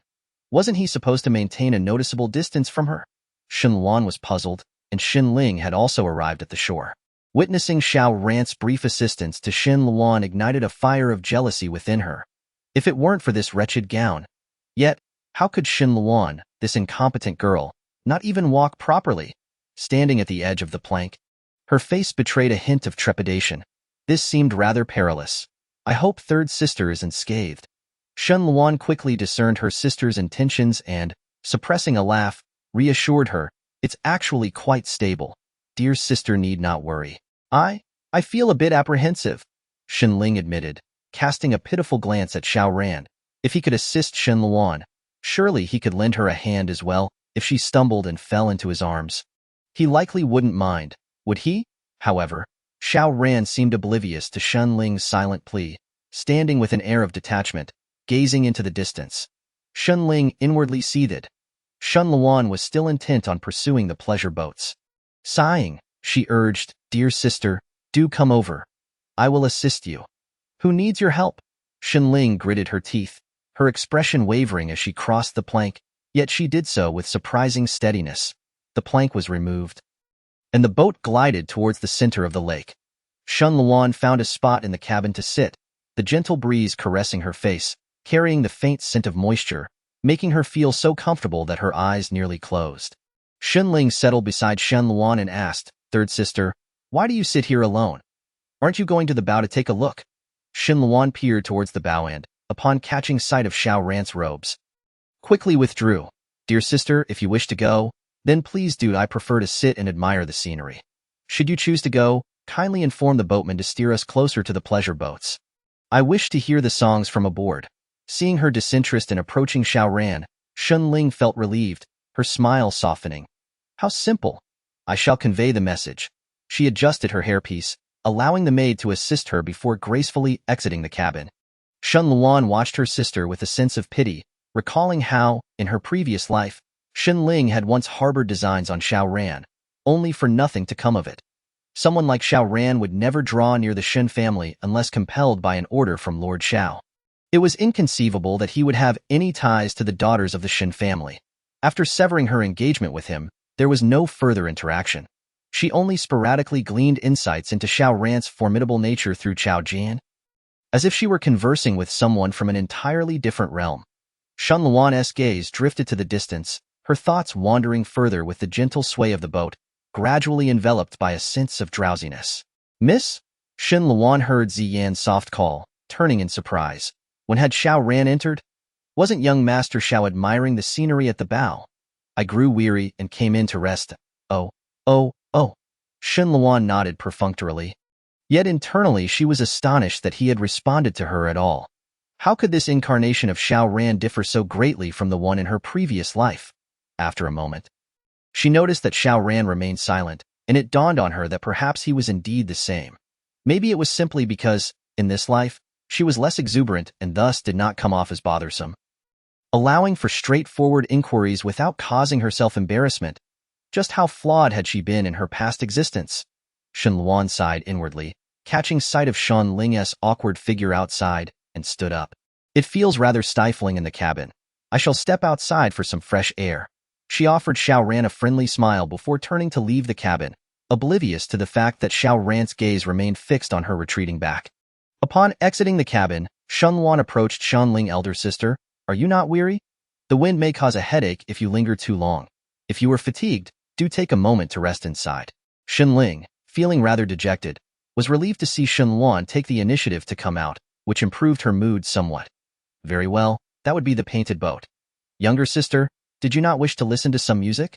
It is clearer outside. Shun Luan was indeed inclined towards this. The painted boat was significantly larger than their own vessel, adorned with pavilions and vibrant colors. Leaning against the bow, her hair and skirts fluttered gently in the breeze. She tucked a strand of hair behind her ear, feeling that this outing truly allowed one to unwind. How pitiful was her previous journey, filled with trepidation and mishaps, making her appear foolish. One could hardly blame anyone for disliking it. Chapter 90. Someone has fallen into the water yet. All that was in the past. Shun Luan gazed ahead, considering Xiao Ran's presence, which was merely a minor interlude that could soon be resolved. Speaking of which, why had Qiao Jin not yet made a move? Could it be that he hesitated due to Xinyu being confined in the courtyard? Shun Luan pondered. Perhaps she ought to assist them further? Miss Shun. Shun Luan snapped back to reality, turning to find Xiao Ran once more. She couldn't help but murmur internally. Never before had her rapport with Xiao Ran felt as harmonious as it did today. Young Master Xiao. Shun Luan greeted him politely, noticing Shun Ling trailing behind her, which was quite a feat. Third sister, can you hear the singing from the painted boat? It certainly sounds clearer from outside. Shun Ling quickly found an excuse for her actions, moving closer to Shun Luan, commenting that such painted boats were not commonly seen. Those who could afford them were typically of royal descent. I wonder which noble is out on the lake today. Shun Luan's gaze shifted toward the painted boat, where indistinct figures could be seen, while melodious music, akin to pearls and jade, resonated, captivating all who listened. Boatman, I noticed the occupants of the painted boat seem unperturbed. Would it be possible to draw a little closer? Shun Luan wished to hear the music more clearly. She had no particular preferences. Save for her love of song in her previous life, her appearance had been such that she rarely ventured out, always mindful of Qiao Jin's reputation, often only able to listen to music under the guise of accompanying Qin Shu. The boatman readily agreed, the oars creating ripples as they glided closer to the painted boat. The sun shone brightly, and the gentle breeze was warm. Shun Luan leaned at the bow, soaking in the ethereal melodies, her eyes nearly closing in contentment, much like a satiated cat. Beside her, Shun Ling sought every opportunity to engage with Xiao Ran, yet her words elicited little more than the occasional nod or shake of the head from him, which was already a concession on his part. Xiao Ran's attention was irresistibly drawn to Shen Luan. She was neither frigid as ice nor playing hard to get. Her demeanor was characterized by an extraordinary calmness and nonchalance. It was as though she were simply a guest of the Shen family, devoid of any qualities warranting significant attention. One would expect Xiao Ran to feel reassured, as the anticipated troubles had not materialized. He even had a premonition that perhaps he was not destined to marry Shen Luan after all, that their engagement might never come to fruition. This was precisely what he had longed for. He despised being constrained by anyone's will. He ought to have felt joyful, yet he found himself devoid of any such elation. He was still unaware of the reason for his discontent. Young Master Xiao. Is Ganzhou far from Yinqing? Could you share with us its local customs and culture? As young ladies, we have never even ventured beyond Yinqing. Shenling's eyes sparkled with anticipation. Xiao Ran was disinclined to engage her. Yet he noticed Shen Luan's gaze had turned toward him as well. Shen Luan felt a stir of interest. Ganzhou was indeed a place far removed from Yinqing. She had heard snippets about it. Tales of its inhabitants' unique attire, food, and customs, all distinct from those of Yinqing, with a climate much drier and crops unseen in Yinqing, leaving her curious about their flavors. At last, Xiao Ran's lips parted, which had remained sealed until now. Ganzhou does indeed possess numerous differences from Yinqing. Shenling's heart soared with joy. Her persistence had borne fruit. Really? In what ways? Xiao Ran cast a glance at her. Just as he began to speak, a piercing scream erupted from the painted boat. The three of them simultaneously turned towards it, witnessing a figure plummet from above. Shenling gasped. Someone has fallen into the water. It appeared to be a woman, clad in scant attire. Shen Luan hurriedly scanned the painted boat, but no one seemed inclined to rescue her. The woman thrashed about for a moment, the splashing subsiding, and Shen Luan grew anxious, eager to summon their boatman to save her. Young Master Xiao.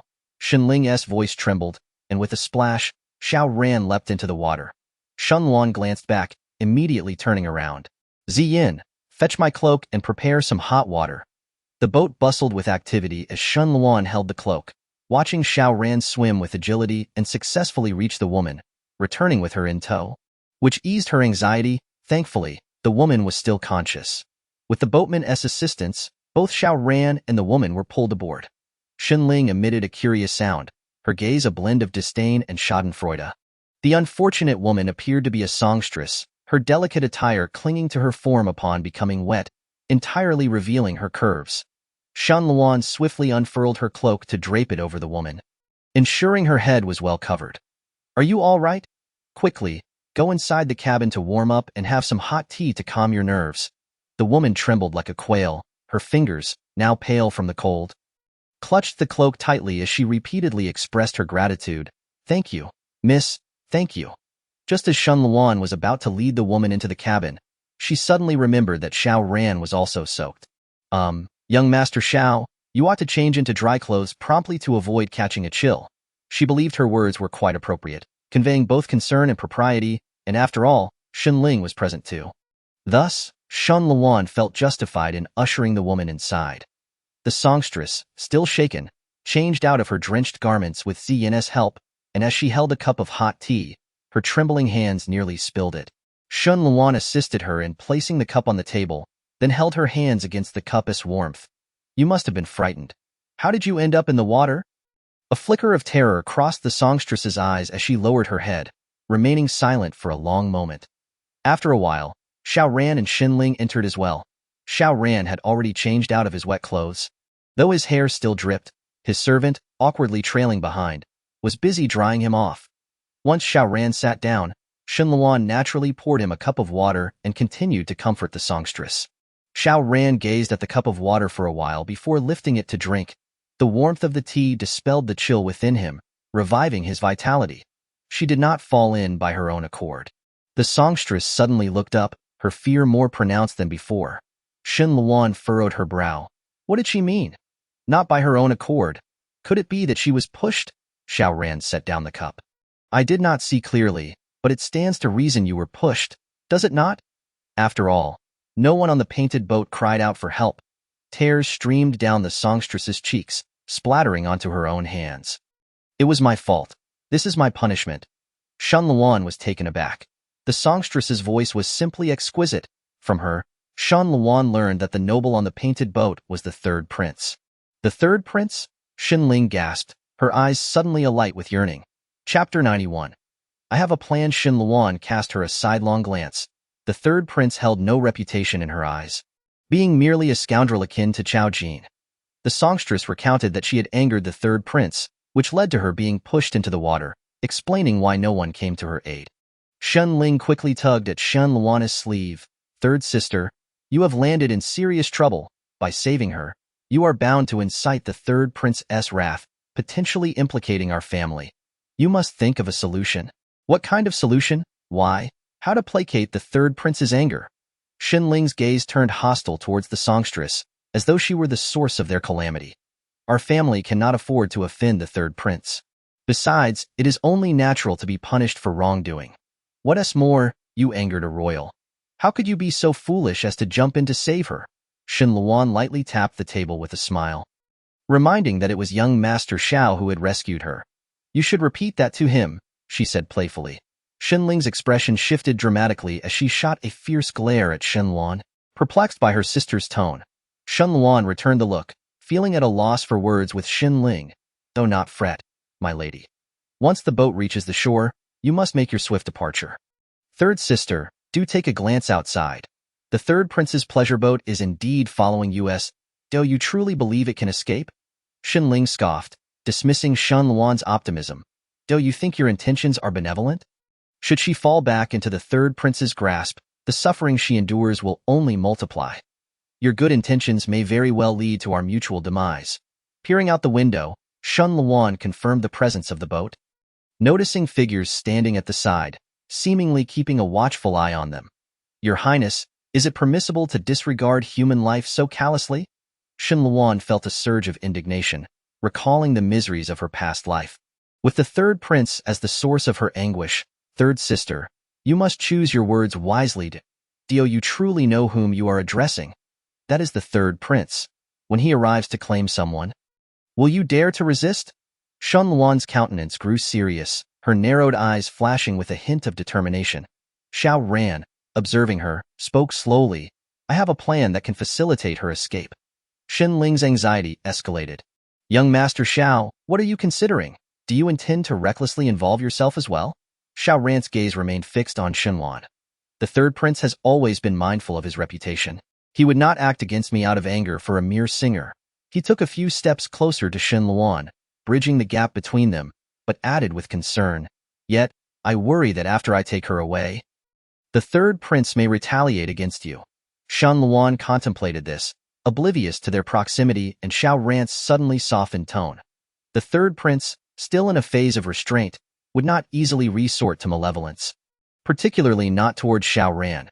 He would be more inclined to extend an olive branch. What is there to fear? Can he truly consume others? With a slight smile, Xin Luan replied, let him try. My family is not one to be trifled with. The brilliance in her eyes momentarily stunned Xiao Ran.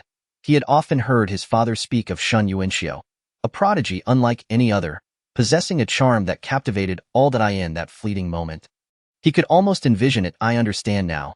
They exchanged knowing smiles, marking the first time in either of their lifetimes that Xin Luan witnessed Xiao Ran's smile, causing her to gulp down several mouthfuls of water in surprise. Xin Ling slammed her palm on the table, exclaiming, have you both lost your minds? Xin Luan, do not presume that your father's name grants you immunity. That is the third prince, someone our family cannot afford to offend. Turning away, her tone softened. Young Master Xiao, why do you indulge in such folly with her? Do you not care for your future? Are you not due to report on your duties? If the third prince bears a grudge, it will be a heavy price to pay. However, both Xin Luan and Xiao Ran disregarded her concerns, leaving Xin Ling feeling increasingly awkward, inwardly cursing Xiong. As they neared the shore, Xiao Ran instructed Xin Luan and Xin Ling to remain on the boat. If I can divert their attention, it would be for the best. Wait here. Once I have taken her away, the third prince may very well lose interest and depart. At that point, you may come out. Xin Luan nodded, moving to wrap a cloak around the singer. Oh, not fear. The most important thing is survival. There will always be a way. The singer's eyes brimmed with tears. I am sorry for the trouble. My lady, Xin Luan playfully reassured her. Oh, it is hardly a burden. The trouble lies with this young master. If you feel indebted later, make sure to express your gratitude to him. Xinling rolled her eyes in exasperation, while even Xiao Ran appeared taken aback. Could it be that she truly did not realize he was her fiancé?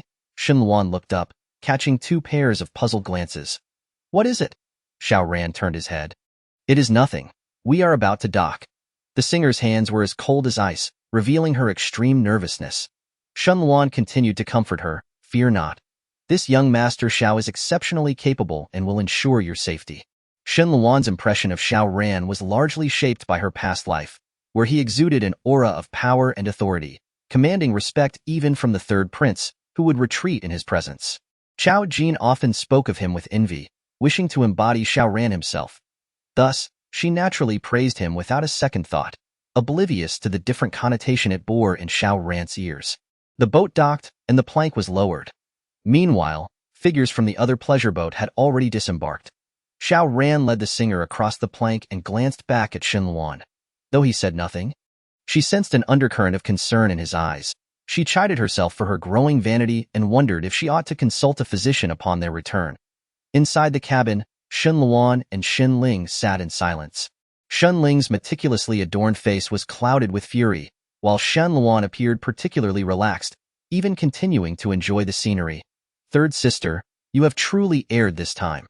Upon our return, I shall report to grandmother. And you must reflect on your actions. Xinluan casually responded, What vexation has befallen you, second sister? To save a life is to construct a pagoda of merit. Grandmother, being kind-hearted and devoted to Buddhism, would never lay blame at my feet. You are merely relying on grandmother's favoritism. Xinling retorted, I assure you, should anything untoward occur, I will not come to your aid. Xinluan shot her a sidelong glance, thinking it amusing that her sister believed she could be of assistance. Infuriated, Xinling's chest heaved with indignation, and the more she observed Xinluan's nonchalance, the more her discomfort grew. Suddenly, she shifted her tone. Third sister, you may not yet realize why young Master Xiao has come to our family. Has Aunt San failed to inform you? No wonder you have acted so thoughtlessly. Xinling pretended to adjust her hairpin delicately, but it is not entirely Aunt San's fault. Young Master Xiao has not made his intentions clear. Allow me to enlighten you, dear sister. In truth, young Master Xiao, Chapter 92. I believe you are correct. Xinluan felt a shiver of discomfort at her sister's affected tone. Was second sister implying that Xiao Ran was her fiancé? I comprehend now. Could you speak plainly, dear sister? She rubbed her itchy ear, disregarding Xinling's astonished expression. You actually knew? Xinluan raised an eyebrow. If even second sister is aware, how could I remain ignorant? Since you are aware, then. Xinluan's fingers lightly traced the surface of the table. As for matters of marriage, they are traditionally determined by parental decree and matchmakers. My knowledge or lack thereof bears no consequence. For her, it held no impact at all. Yet for Xinling, the revelation was staggering. If Xinluan was aware, then her actions today were nothing but a ploy to entice attention. No wonder Xiao Ran regarded her so favorably. How naive I was to underestimate my sister. I assumed you were devoid of cunning. Little did I know, you would use your own sister as bait to attract a man. How did I fail to notice this before? Xinluan frowned at Xinling's sardonic demeanor. What nonsense was she spouting? Xinling scoffed. Yet, sister, you may have miscalculated. Young Master Xiao does not seem particularly invested in you. After all, why would he rescue that woman if he were truly concerned about our engagement? There were other boatmen aboard. His actions suggested a complete disregard for you. Jealous flames raged within Xinling, wishing to drag Xinluan down with her. However, to her surprise, Xinluan nodded in agreement. I believe you are correct. Xinling, is she unwell? Our engagement with Xiao Ran has long since passed. Had he not come to our door, who would have known? A man so young and accomplished. I am unworthy of him and have never wished to hold him back. What, dear sister, do you harbor ulterior motives? Xinluan leaned over the table, her eyes gleaming with intrigue as she scrutinized Xinling. Causing her sister to lean back, her gaze distinctly uncomfortable. Xinluan burst into laughter. Oh, dear sister, do not be alarmed. Let me offer you a friendly reminder. Xiao Ran is no ordinary man. He is selective about the company he keeps. It seemed that in her past life, she had never cared about whom Xiao Ran later married. It was beyond her realm of concern. Xinling took a moment to regain her composure.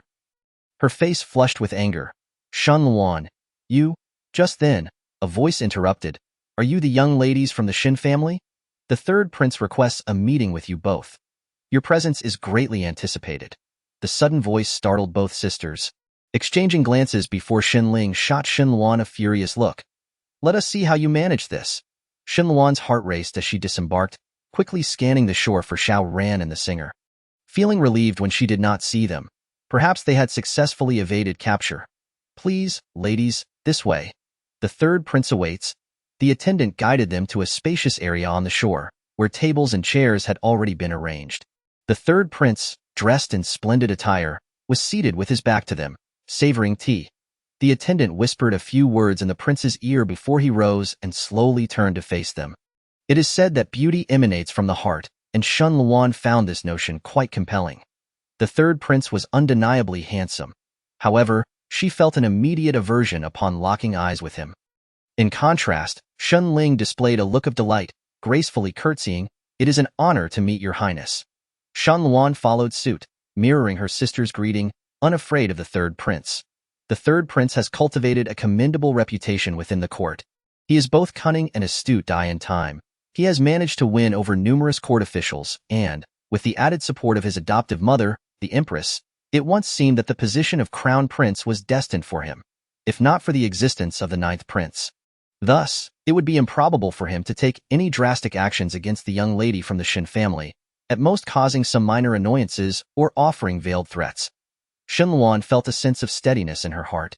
However, she was taken aback to encounter the two young ladies from the Shin family here. She had long heard of the Shan residence's legacy of scholarly excellence, a family of top scholars, where every child was exceptional. Upon meeting them today, she found their reputation to be truly deserved. The third prince's gaze flitted between the two, making Shen Luan increasingly uncomfortable. With a beaming smile, Xin Ling interjected, "Your Highness, you flatter us, and my sister and I were merely out enjoying the lakeside, and to our fortune, we have the honor of seeing your Highness in person, which is indeed a blessing for us sisters." Shen Luan thought to herself, how nauseating how fortuitous. I too felt inspired today to admire the lakeside scenery.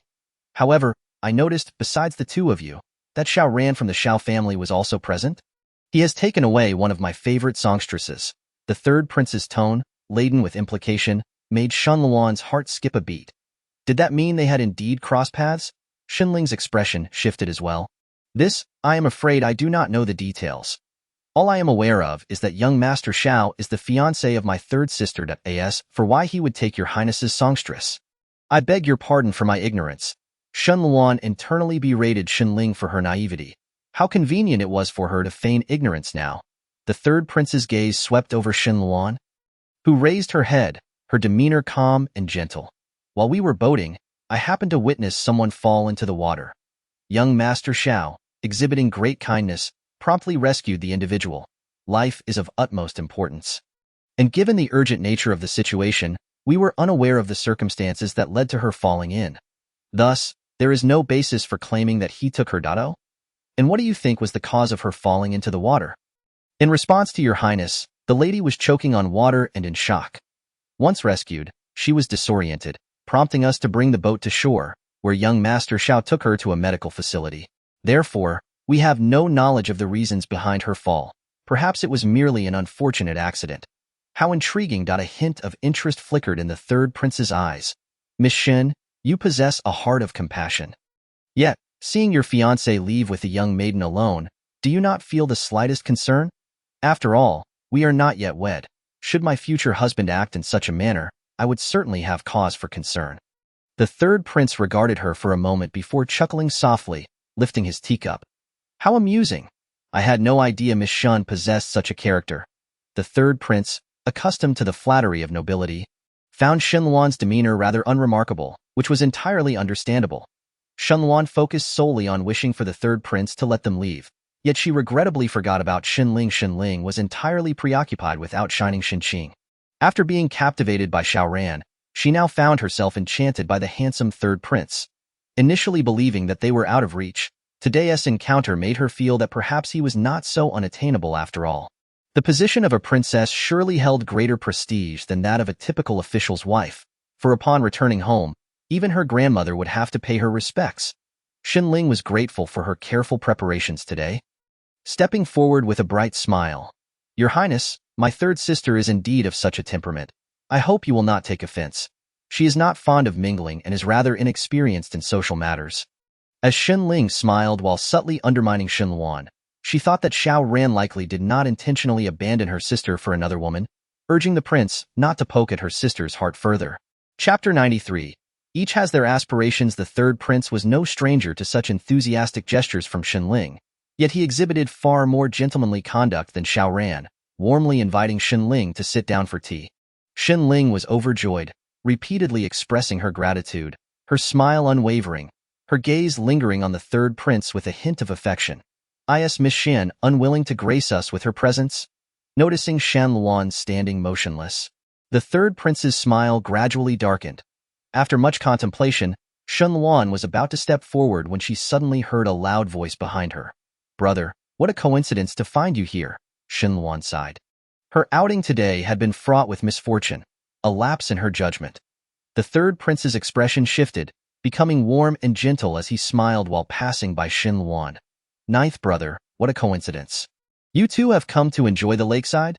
The ninth prince? Xin Luan discreetly turned to catch a glimpse of the much-favored ninth prince. However, the first person she noticed was Qin Gu, who was looking directly at her. Xin Luan's eyes widened, and Qin Gu curved his lips, giving her a reassuring glance, causing her heart to settle. Meanwhile, the third prince and the ninth prince engaged in polite conversation, exchanging utterly inconsequential pleasantries. The ninth prince, though still young, towered over Shen Luan, his voice carrying a youthful timbre. "Who is that?"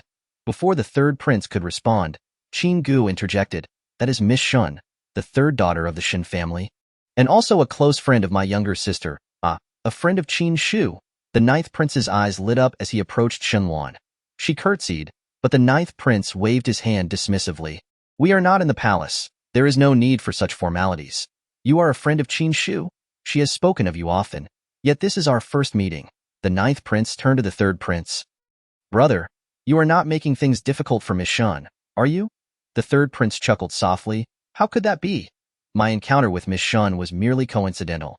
I happened to see her fiancé leaving with a songstress, and I merely wished to invite her for tea, to offer some comfort." Shun Luan felt her heart leap, instinctively glancing towards Qin Gu, who, as expected, was observing her. The ninth prince was taken aback. "Is that so?" Then, Qin Gu stepped forward. "Your Highness, regarding a lady's reputation, it is best not to discuss matters until they are fully clarified." The ninth prince nodded, closing his mouth.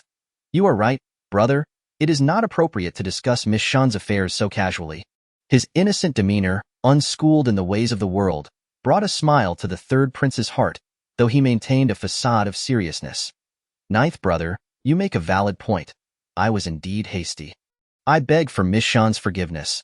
Shen Luan quickly returned the gesture. "I am most anxious. Your Highness, it is getting late, and I do not wish to disturb your Highness's enjoyment of the scenery any longer. I shall take my leave." The ninth prince spoke up again. "How fortuitous. We are also about to return. Allow me to escort you, as it is along the way." His smile was exceptionally charming, making Shen Luan feel a sense of warmth and prompting her to smile in return. "Thank you, Your Highness." Shen Ling, left behind, was filled with discontent. Shen Luan was truly a hindrance, ruining this splendid opportunity. The third prince, catching a glimpse of Shen Ling's expression, smiled. "How about this? Ninth brother, you escort Miss Shen home, and I shall entertain Miss Shen Ling with a cup of tea, as an apology for my earlier indiscretion." Shen Ling was elated, fearing that Shen Luan would protest, and hurriedly agreed. "Your Highness is too gracious." "It is an honor for me." Shen Luan pursed her lips, thinking that if Shen Ling wished to associate with the third prince, then so be it. Each has their own aspirations. On the way back, Shen Luan never anticipated that the ninth prince would graciously share a carriage with her, leaving her somewhat flustered. "Miss Shen, there is no need for formality. I simply found your presence familiar and wished to converse with you." The ninth prince, still carrying a childlike innocence, engaged Shen Luan in light conversation, gradually easing her tension. Their dialogue flowed easily, creating a relaxed atmosphere. Yet, Shen Luan could not help but notice the other occupant of the carriage. Qin Go had not spoken to her since they boarded. Was it due to the presence of the ninth prince, or we have arrived. The ninth prince smiled as he watched Shen Luan disembark. It was a pleasure conversing with you today, Miss Shen. I hope we have the opportunity to meet again. As Shen Luan hurried into her residence, Qin Gu leaned against the window, his gaze lingering on her figure until it vanished behind the door. Is he still watching? The ninth prince teased, reclining leisurely against the soft cushions. At that moment, his youthful naivety was nowhere to be seen.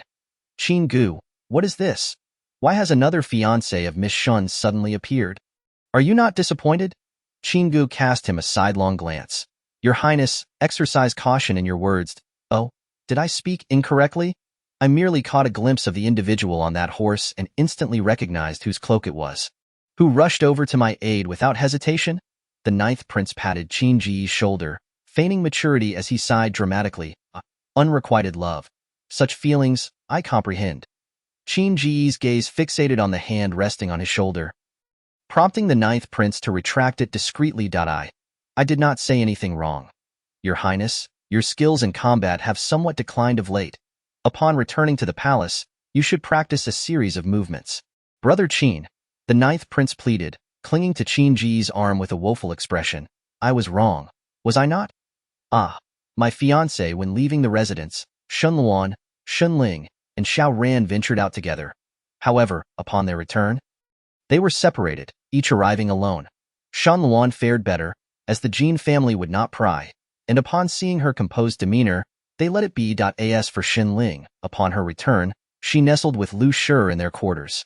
Mother, you will never guess what happened today, she exclaimed, recounting the events of the day with uncontainable excitement. The third prince invited me for tea and conversed with me for quite a while. Today, I truly realized that people are indeed different. Some are born to be elevated, their every frown and smile exuding an air of nobility. Shen Ling sighed earnestly, her eyes filled with longing, pondering the experience of standing beside such a person. Lu Shi, however, had shifted her gaze from Xiao Ran to the third prince. Linger, he is a prince. How could our family ever aspire to such heights? What of your relationship with Xiao Ran? Shen Ling laughed heartily. Mother, the third prince is far more approachable than you might think. He may not look down upon me. But as for that Xiao Ran, she could not help but chuckle. I fear my third sister will be embarrassed. Chapter 94. Perhaps it is better not to have it at all. Shen Ling embellished the tale of their boat outing to Lu Shi. Mother, you should have seen how Xiao Ran hurriedly attempted to take that singer away. Yet, that foolish Shen Luan was oblivious, truly believing Xiao Ran was rescuing someone. After speaking, a twinge of guilt pricked at her, but she reasoned that there were only the three of them in the cabin. Whatever Xiao Ran said would be dismissed as an excuse, and whatever Shen Luan claimed would be seen as a cover-up. Ultimately, her words would be deemed the most credible. But what if it implicates our family? Your father is already ineffectual. What would he do if the Shen family were to suffer? Rest assured, the third prince is not so petty. It was merely a singer, Shen Ling replied, reveling in her mischief. After all, Shen Luan ought not think to stand above her. The tale of Xiao Ran competing with the third prince over a singer would be utterly laughable. When Xiao Ran returned to the Shen residence, his mind was preoccupied. Yet, accustomed to his usual aloofness, he pondered briefly before retiring to his chamber for rest. When news of his relationship with Shen Luan spread, accompanied by the tantalizing details of the singer, the Shen family was finally made aware of the incident. The matriarch, Zhang Shi, was infuriated and summoned the three of them forth. Now, explain yourselves, Shen Luan, eager to speak before Shen Ling, recounted the events candidly. Grandmother, the rumors outside are pure nonsense. Young Master Xiao is kind-hearted. He could not bear to see that girl fall into the hands of the third prince, so he quickly brought her ashore. Nonsense. Zhang Shi was not to be easily deceived this time. She glared, striking the armrest forcefully. Do you not regard us elders? Such a significant matter, and none of you thought to inform me. Do you even comprehend the chaos outside? Shen Ling retorted coolly. I thought my third sister would certainly report to grandmother daily. So did my third sister not mention it? Shen Luan sat upright. Grandmother, if you are angry, then punish me, but this matter is not worth your ire. Ha! You certainly have a fine temperament. Zhang Shi shot her a glare before turning to Xiao Ran. And what do you think? Xiao Ran clasped his hands together. I, as a junior, have been remiss in not informing elder Madame Shen sooner. Zhang Shi's eyes half-lidded. Do you think I am merely upset because of that? Her tone was languid. You came to the Shun family for your engagement to Luan girl. If so, your actions ought to be prudent. You acted out of kindness, rescuing a girl, but where does that leave Luan girl? Shun Luan felt a headache coming on, seeing Xiao Ran's cold expression, and felt pity for her grandmother. He was not one to articulate his thoughts. Did Zhang Shi truly expect him to say anything? With a sigh in her heart, Shun Luan approached Zhang Shi. Grandmother, must we simply watch that girl drown? That is a living soul. Young Master Xiao acted decisively to save her. It was a virtuous deed. What Zhang Shi did not know was that after the girl fell into the water, the boat showed no sign of life. Had they waited to deliberate, the girl would have perished long before. She did not commit a grave error, and her transgressions did not warrant a death sentence. Young Master Zhao's actions, in her opinion, were justified. Shun Luan playfully massaged Zhang Shi's shoulders, leaning down to whisper in her ear. Her tone almost childlike, Grandmother, do not be angry. It might frighten the guests. I, too, felt a bit scared just watching. Zhang Shi shot her a look. I fail to see where you were frightened. Granddaughter truly recognizes her mistake. I shall return and transcribe a volume of scriptures for deep reflection. By the way, Grandmother, I have made you a new hairband. Xian, run quickly and fetch it. I want to see if it needs any alterations. She both admitted her fault and soothed Zhang Shi, who found it difficult to maintain her stern demeanor, letting out a heavy sigh as she lightly patted her. Shun Luan laughed cheerily, casting a glance at Xiao Ran, who paused momentarily before excusing himself. Zhang Shi then sent Shun Ling away as well, keeping only Shun Luan by her side. After a while, Xian brought forth a deep purple hairband, and Shun Luan graciously received it, personally placing it upon her grandmother's head. It looks truly beautiful. The purple exudes nobility, perfectly complementing you, Grandmother. Zhang Shi, exasperated, pulled her closer. Luaner, tell me the truth. Do you hold no feelings for Xiao Ran? How could such an incident occur? And you remain so nonchalant? Though he claimed to act to save another, the younger girl's account of events contradicted yours entirely. If he truly is such a frivolous man, then this engagement ought to be dismissed. Shun Luan obediently settled beside her grandmother, her delicate hand clasping Zhang Shi's aged, wrinkled palm. Grandmother, the Shun family and the Xiao family are simply not of equal standing. I understand in my heart that Xiao Ran's visit is entirely due to Lord Zhao's influence. He himself is reluctant. You, Grandmother, are wise and perceptive. I can see it. How can you not? Zhang Shi pursed her lips. And so what? What does our Shun family lack in comparison to the Xiao family? How is it not a match? After all, this betrothal was pinned over a decade ago. If he is willing to come, it signifies he has heeded his father's wishes and agreed to this union. When your brother enters the official ranks, who among us would not be your support? Even within the Xiao family, Lord Xiao stands as your ally. What is there to fear? While that reasoning holds weight. Shun Luan chuckled softly, but how can Lord Xiao intervene in the matters of the inner quarters? Those are governed by women. While he may assist me temporarily, can he continue to do so indefinitely? To be bound to someone who is unwilling for a lifetime is hardly a pleasing prospect. But who is to say he won't be willing in the future? Many women marry without ever having met their husbands beforehand. Given time, things will improve. Then why should I not choose someone with whom there is mutual affection from the start? Wouldn't that simplify matters? You. Zhang Shi poked her forehead, leaving a small indentation. I thought this a fine match, yet he did not offer even a word of explanation. Does our Shun family truly covet such a union?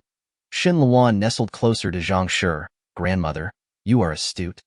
If others do not value us, we need not value them either. It is far better than facing hardships in the future and being reminded of this engagement, a time when I could not even mount a rebuttal. Zhang Shi sighed internally, finding her words amusing.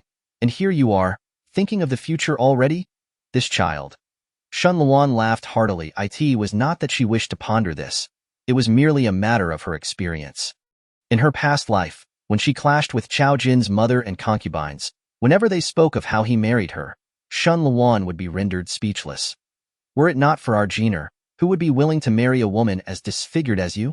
Look at your appearance. Only our Jiner possesses a kind heart. You cannot even bear a child, yet you still have the audacity to remain in the Chao family? What sins have our Chao family committed to be burdened with such a wife?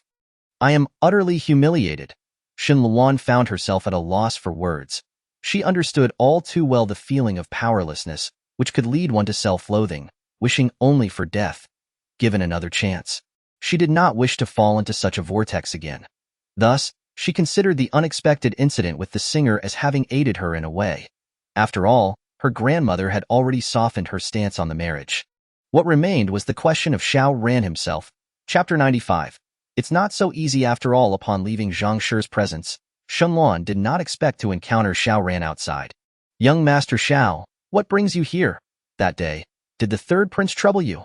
Shenluan masked her surprise and shook her head. Nothing of importance. The third prince would not act against a young lady of the Shen family. At most, he may vent his frustrations verbally. By the way, how is that girl faring? Well, Shenluan, aware of Xiao Ran's reticence, did not take offense as long as she does not fall into the third prince's clutches. That is all that matters. The two walked together for a while, and as Shenluan bowed slightly, she made her way towards her own quarters. Xiao Ran lingered behind her for a considerable time, ultimately saying nothing. Zhang's family has managed to weather the storm, yet the Shen family elsewhere is still in turmoil over this matter, creating quite the uproar. Jan, with a scowl, shattered an entire set of jade porcelain tea utensils in her courtyard. The matron stepped forward to offer comfort, urging the lady to quell her anger, for if the third miss were to learn of this, it would only deepen her sorrow. How could Xiao Ran so carelessly disregard my son? Have you heard the rumors outside? They say Luaner is inferior to a mere songstress. Is this how one speaks? I, the legitimate daughter of the Shen family's third branch, must be compared to a songstress? My lady, the third miss is kind-hearted. She likely hasn't considered the gravity of this situation. To snatch a songstress from the third prince's grasp, I truly underestimated this young master of the Xiao family. Such audacity! Now, the outside world perceives the union of the Shen and Xiao families as a farce, eagerly awaiting how Luaner will manage the songstress. How can they be so idle? Jin's chest heaved with rage as the young maidens cleaned up the shattered porcelain and brought forth another set, pouring tea beside her. Fortunately, Luan was initially indifferent. Otherwise, how much more sorrow would she have endured? What does it matter with the Xiao family? Do they think we must hold them in high regard? After sipping her tea, she suddenly heard a maid announce the arrival of Shan Wanxiao. Jin choked slightly, coughing for a long while before recovering, hastily placing her teacup down. Why is he here? Wasn't it decided that he wouldn't be informed of this? Jan quickly adjusted her expression, putting on a smile as Shen Wanxiao entered. He was tall and composed, exuding an aura of responsibility. Upon seeing him, Jean smiled warmly. Wanxiao, what brings you to my humble abode today? With the imperial examination approaching, you ought to be focusing on your studies. Is there something you require? Shen Wanxiao bowed to her mother. I heard we have a guest, someone claiming to be Luan's fiancé. Jin's heart sank. Do not let her know who let that slip. This is hardly a significant matter. It's quite common for a young lady of marrying age to receive suitors. However, since nothing is yet settled, you need not be distracted. I also heard that he brazenly took a songstress from the third prince right before Luan's eyes. Jan inhaled sharply. Who have you been listening to? That is of little consequence. Is it true? Wanxiao, the truth of the matter is somewhat complex, and my intention in withholding this from you was to avoid distracting you from your studies. Then it is true. Shen Wanxiao's gaze fell, and the light within his eyes sent a chill through Jin's heart. I have come today merely to confirm this matter with you, and now I shall take my leave. Jan hurriedly gestured for someone to stop him. Wanxiao, these are mere rumors. Luan knows best what transpired that day. I understand your concern for your sister, but given the situation, I hope you can prioritize your studies. When Luan marries, you, as her brother, will be one of her most important supports. Shen Wanxiao's expression remained unusually calm. Mother need not worry. I am well aware of my boundaries. I shall not act recklessly. As she watched Shen Wanxiao depart, Jan quickly drank a few more sips of tea to steady her nerves. This child leaves me at a loss. He possesses an air of innate authority that commands respect, yet thankfully, he treats Luan with kindness. The matron chuckled nearby. How can you be intimidated, my lady? The second young master has always shown you respect. There is nothing to be done. I am naturally apprehensive around such figures, Jean sighed, feeling a mix of anger that had subsided. Now unexpectedly sympathetic towards Xiao Ran. Shen Luan had a couch set up beneath a tree, adorned with a low table. As the day grew warmer, she sat upon the couch, reading while enjoying sweet fruit chilled in well water. Miss, the second young master has arrived. Shen Luan paused, quickly putting down her book, her shoes not yet properly on as she spotted Shen Wanxiao. Brother, what brings you here? Shen Wanxiao stood beside her, his gaze sweeping over the various fruits and pastries. The cup held a mixture of milk and tea, with a nearby dish piled high with sugar cubes, sweet enough to be cloying. She appeared quite relaxed. What are you reading? Shen Luan blinked, reluctantly handing over the light reading material. Hastily explaining, I've finished my calligraphy practice for today, truly. Would you like to see it? After perusing the book briefly, Shen Wanxiao returned it to her. You seem to have plenty of leisure, isn't the weather delightful? One must not squander such a fine day. Seeing Shen Wanxiao did not disapprove of her time spent, Shen Luan smiled again. Aren't you supposed to be studying? What brings you to my side? She invited Shen Wanxiao to sit on the other side of the couch, pouring him a cup of milk tea. Taste this. Ziyan's skills have improved greatly. Would you like sugar? It's sweetened for the best flavor. Shen Wanxiao declined the sugar, maintaining a serious demeanor as he took a couple of sips, as if doing her a favor. I've been reading much. I thought I would take a stroll and see how your calligraphy was coming along. Shen Luan thought to herself, as she had suspected. Ziyun, please fetch the calligraphy I've written these past days. Calmly, Shen Luan had indeed been diligent. Observing her confidence, Shen Wanxiao couldn't help but chuckle inwardly. It seemed the matter regarding Xiao Ran had not affected her at all. This is how a daughter of the Shen family ought to be, poised and unruffled. Nevertheless, Shen Wanxiao did not hold back, swiftly pointing out numerous flaws in her writing. This stroke is too weak. The entire character appears feeble. Were you writing this on an empty stomach? Shen Luan's mouth gradually turned down in disappointment. She had thought she had written quite well. After Shen Wanxiao finished his critique and looked up, he noticed her despondent demeanor, akin to a drenched cat with drooping ears. He quietly organized the papers. His tone casual, however, in comparison to before. You have made significant progress. At least you're not wasting time. Chapter 96. An unwelcome request, is that so? Shen Luan perked up. It is not often she receives a compliment from Shen Wanxiao. Well then, I must take my leave. Shen Wanxiao stood. You are doing well to focus on what you ought to be doing. If you allow trivial matters to distract you, then you are foolish. Shen Luan stared blankly, huh? Yet Shen Wanxiao would not offer further explanation, leaving as abruptly as he had arrived, quickly exiting Shen Luan's courtyard. She sipped her sweet milk tea, pondering. Ziyun, what do you think brought my brother here today? Surely my writing cannot compare to his studies. He came specifically to check if I was slacking off. How strict he is. Ziyun pondered for a moment. Miss, could it be that the second young master heard something and came to see you specifically? Impossible. These days, no family matters reach big brother or second brother. Who would dare distract them? Besides, if that were the case, why didn't he inquire about anything? Shen Luan leaned back against the soft pillow, resuming her reading. As for Xiao Ran, surely his grandmother had already sought him out. Zhang did not. These past few days, she had deliberately been cold towards Xiao Ran. Zhang thought, if Xiao Ran held even the slightest regard for Shen Luan, he would have sought her out by now. However, her heart grew colder as it seemed the Xiao family truly looked down upon the daughters of the Shen family. If that is the case, why bring it up at all? Is it to humiliate someone? The old matron comforted her. Thus, our third miss is quite perceptive. Given this, there is no need for the old lady to hold on to false hope. Is there? That child, I once worried greatly for her, but now it seems I can rest easy. She is doing well. The third miss is much like the late third master, appearing carefree while actually understanding everything. Mentioning Xin Yuanxiu caused the old lady's mood to sink, and it took her a while to shake her head. Well then, in a few days, Xiao Ran's position will likely be decided, and at that point, let us dissolve this engagement. The rumors surrounding Shen Luan and Xiao Ran somewhat alleviated Shen Yu's plight.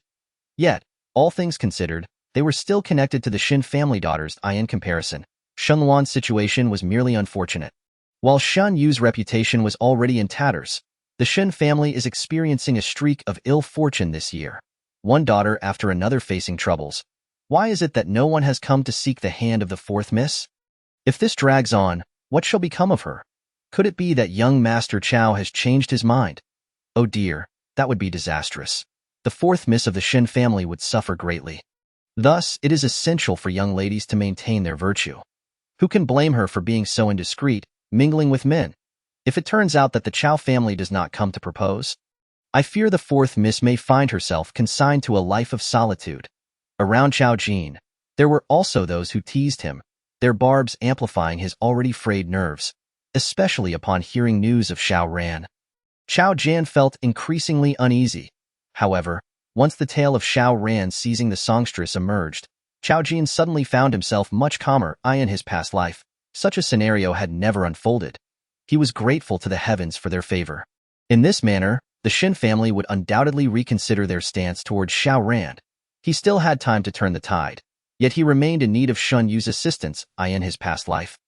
It was he and Shin Yu who took advantage of the Shin family's moment of vulnerability to ensnare Shun Luan. Ultimately, Shun Luan regarded him as her savior, and without any disdain, earnestly sought his hand in marriage. Achieving her heart's desire, calculating the time, there was not much left in the Shin household. Shun Yu was the only ally at his disposal.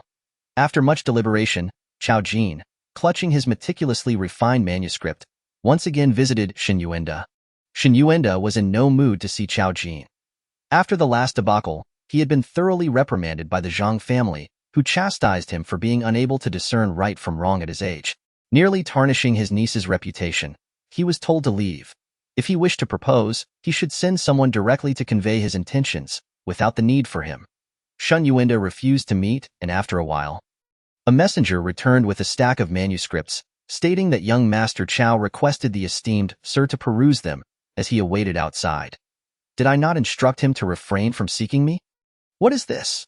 Shin Yuenda furrowed his brow as he pulled the papers closer, and after a few indifferent glances, his expression shifted dramatically. He drew the lamp closer, allowing the light to illuminate the pages as he read quietly.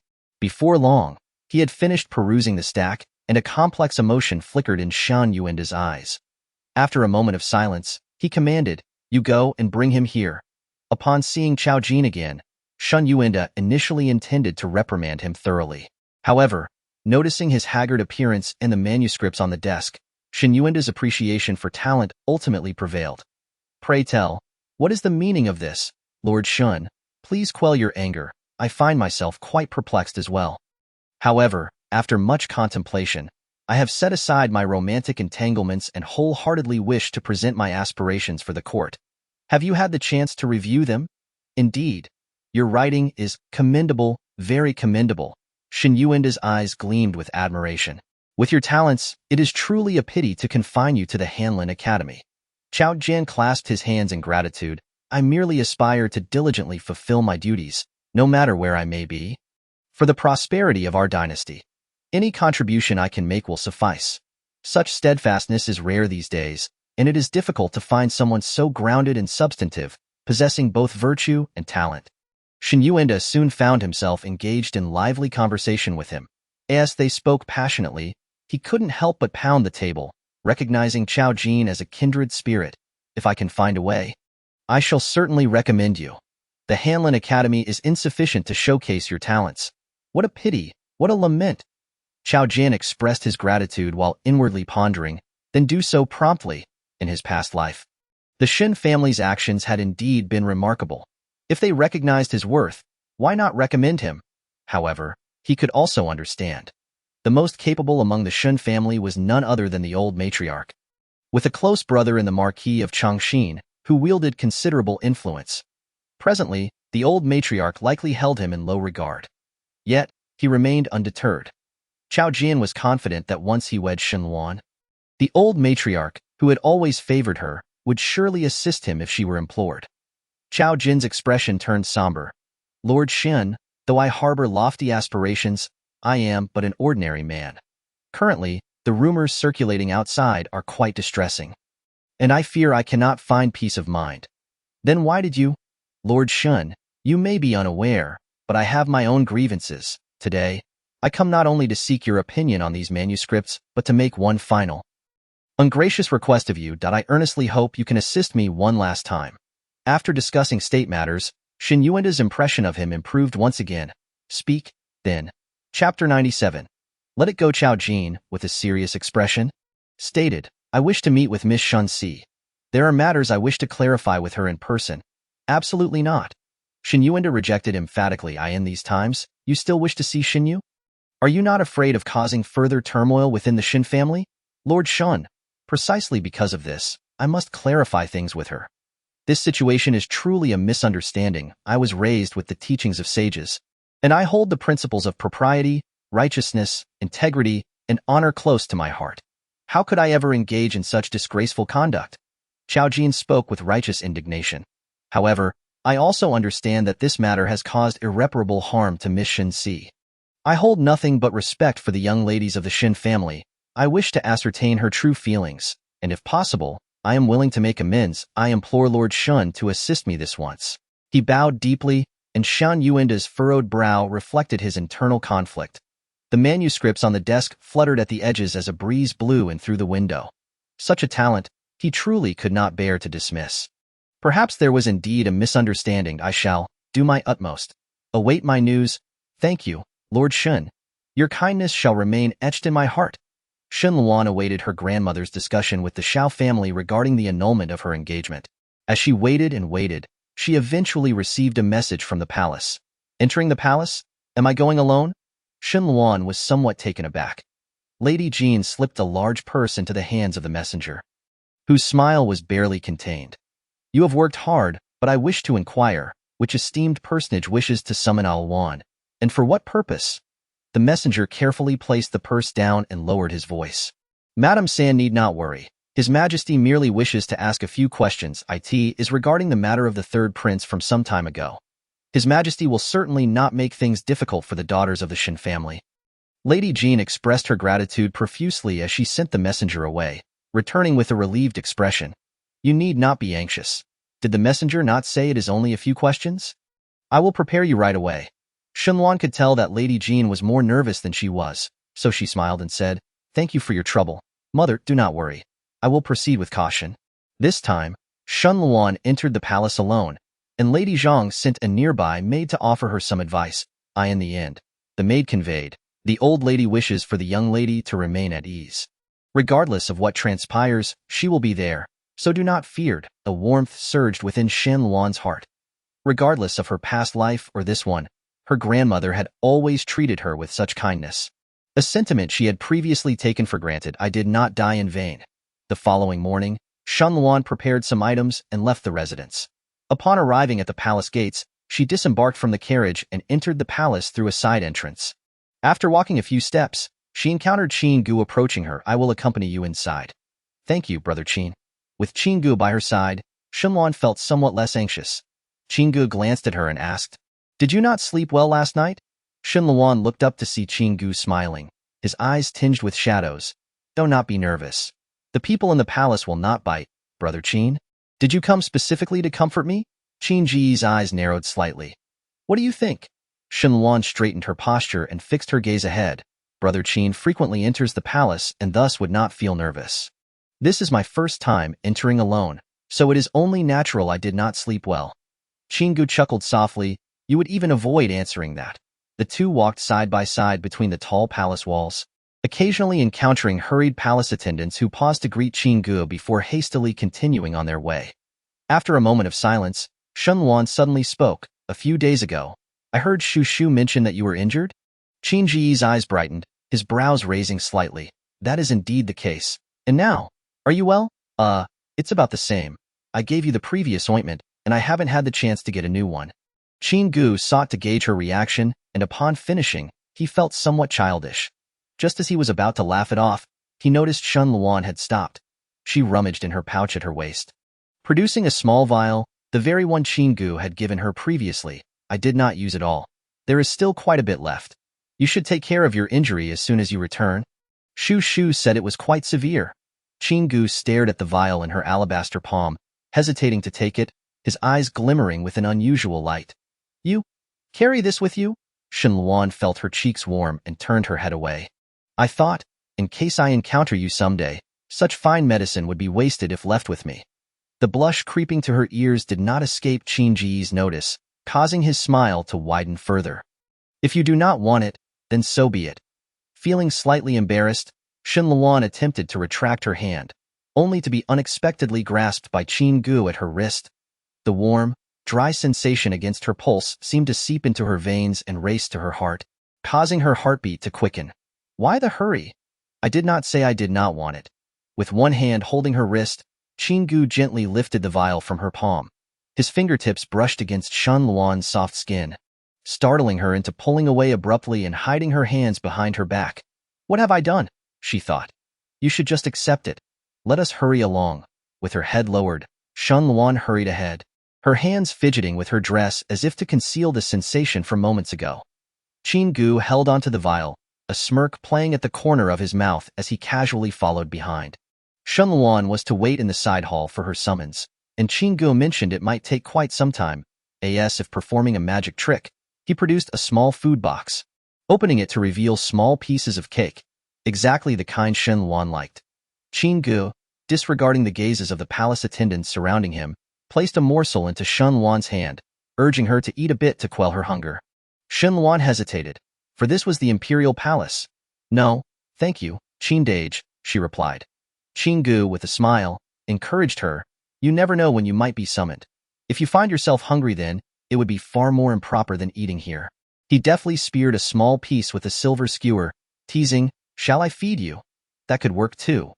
Shen Luan swiftly snatched the skewer from his hand, casting him a sideways glance before hastily placing the pastry into her mouth.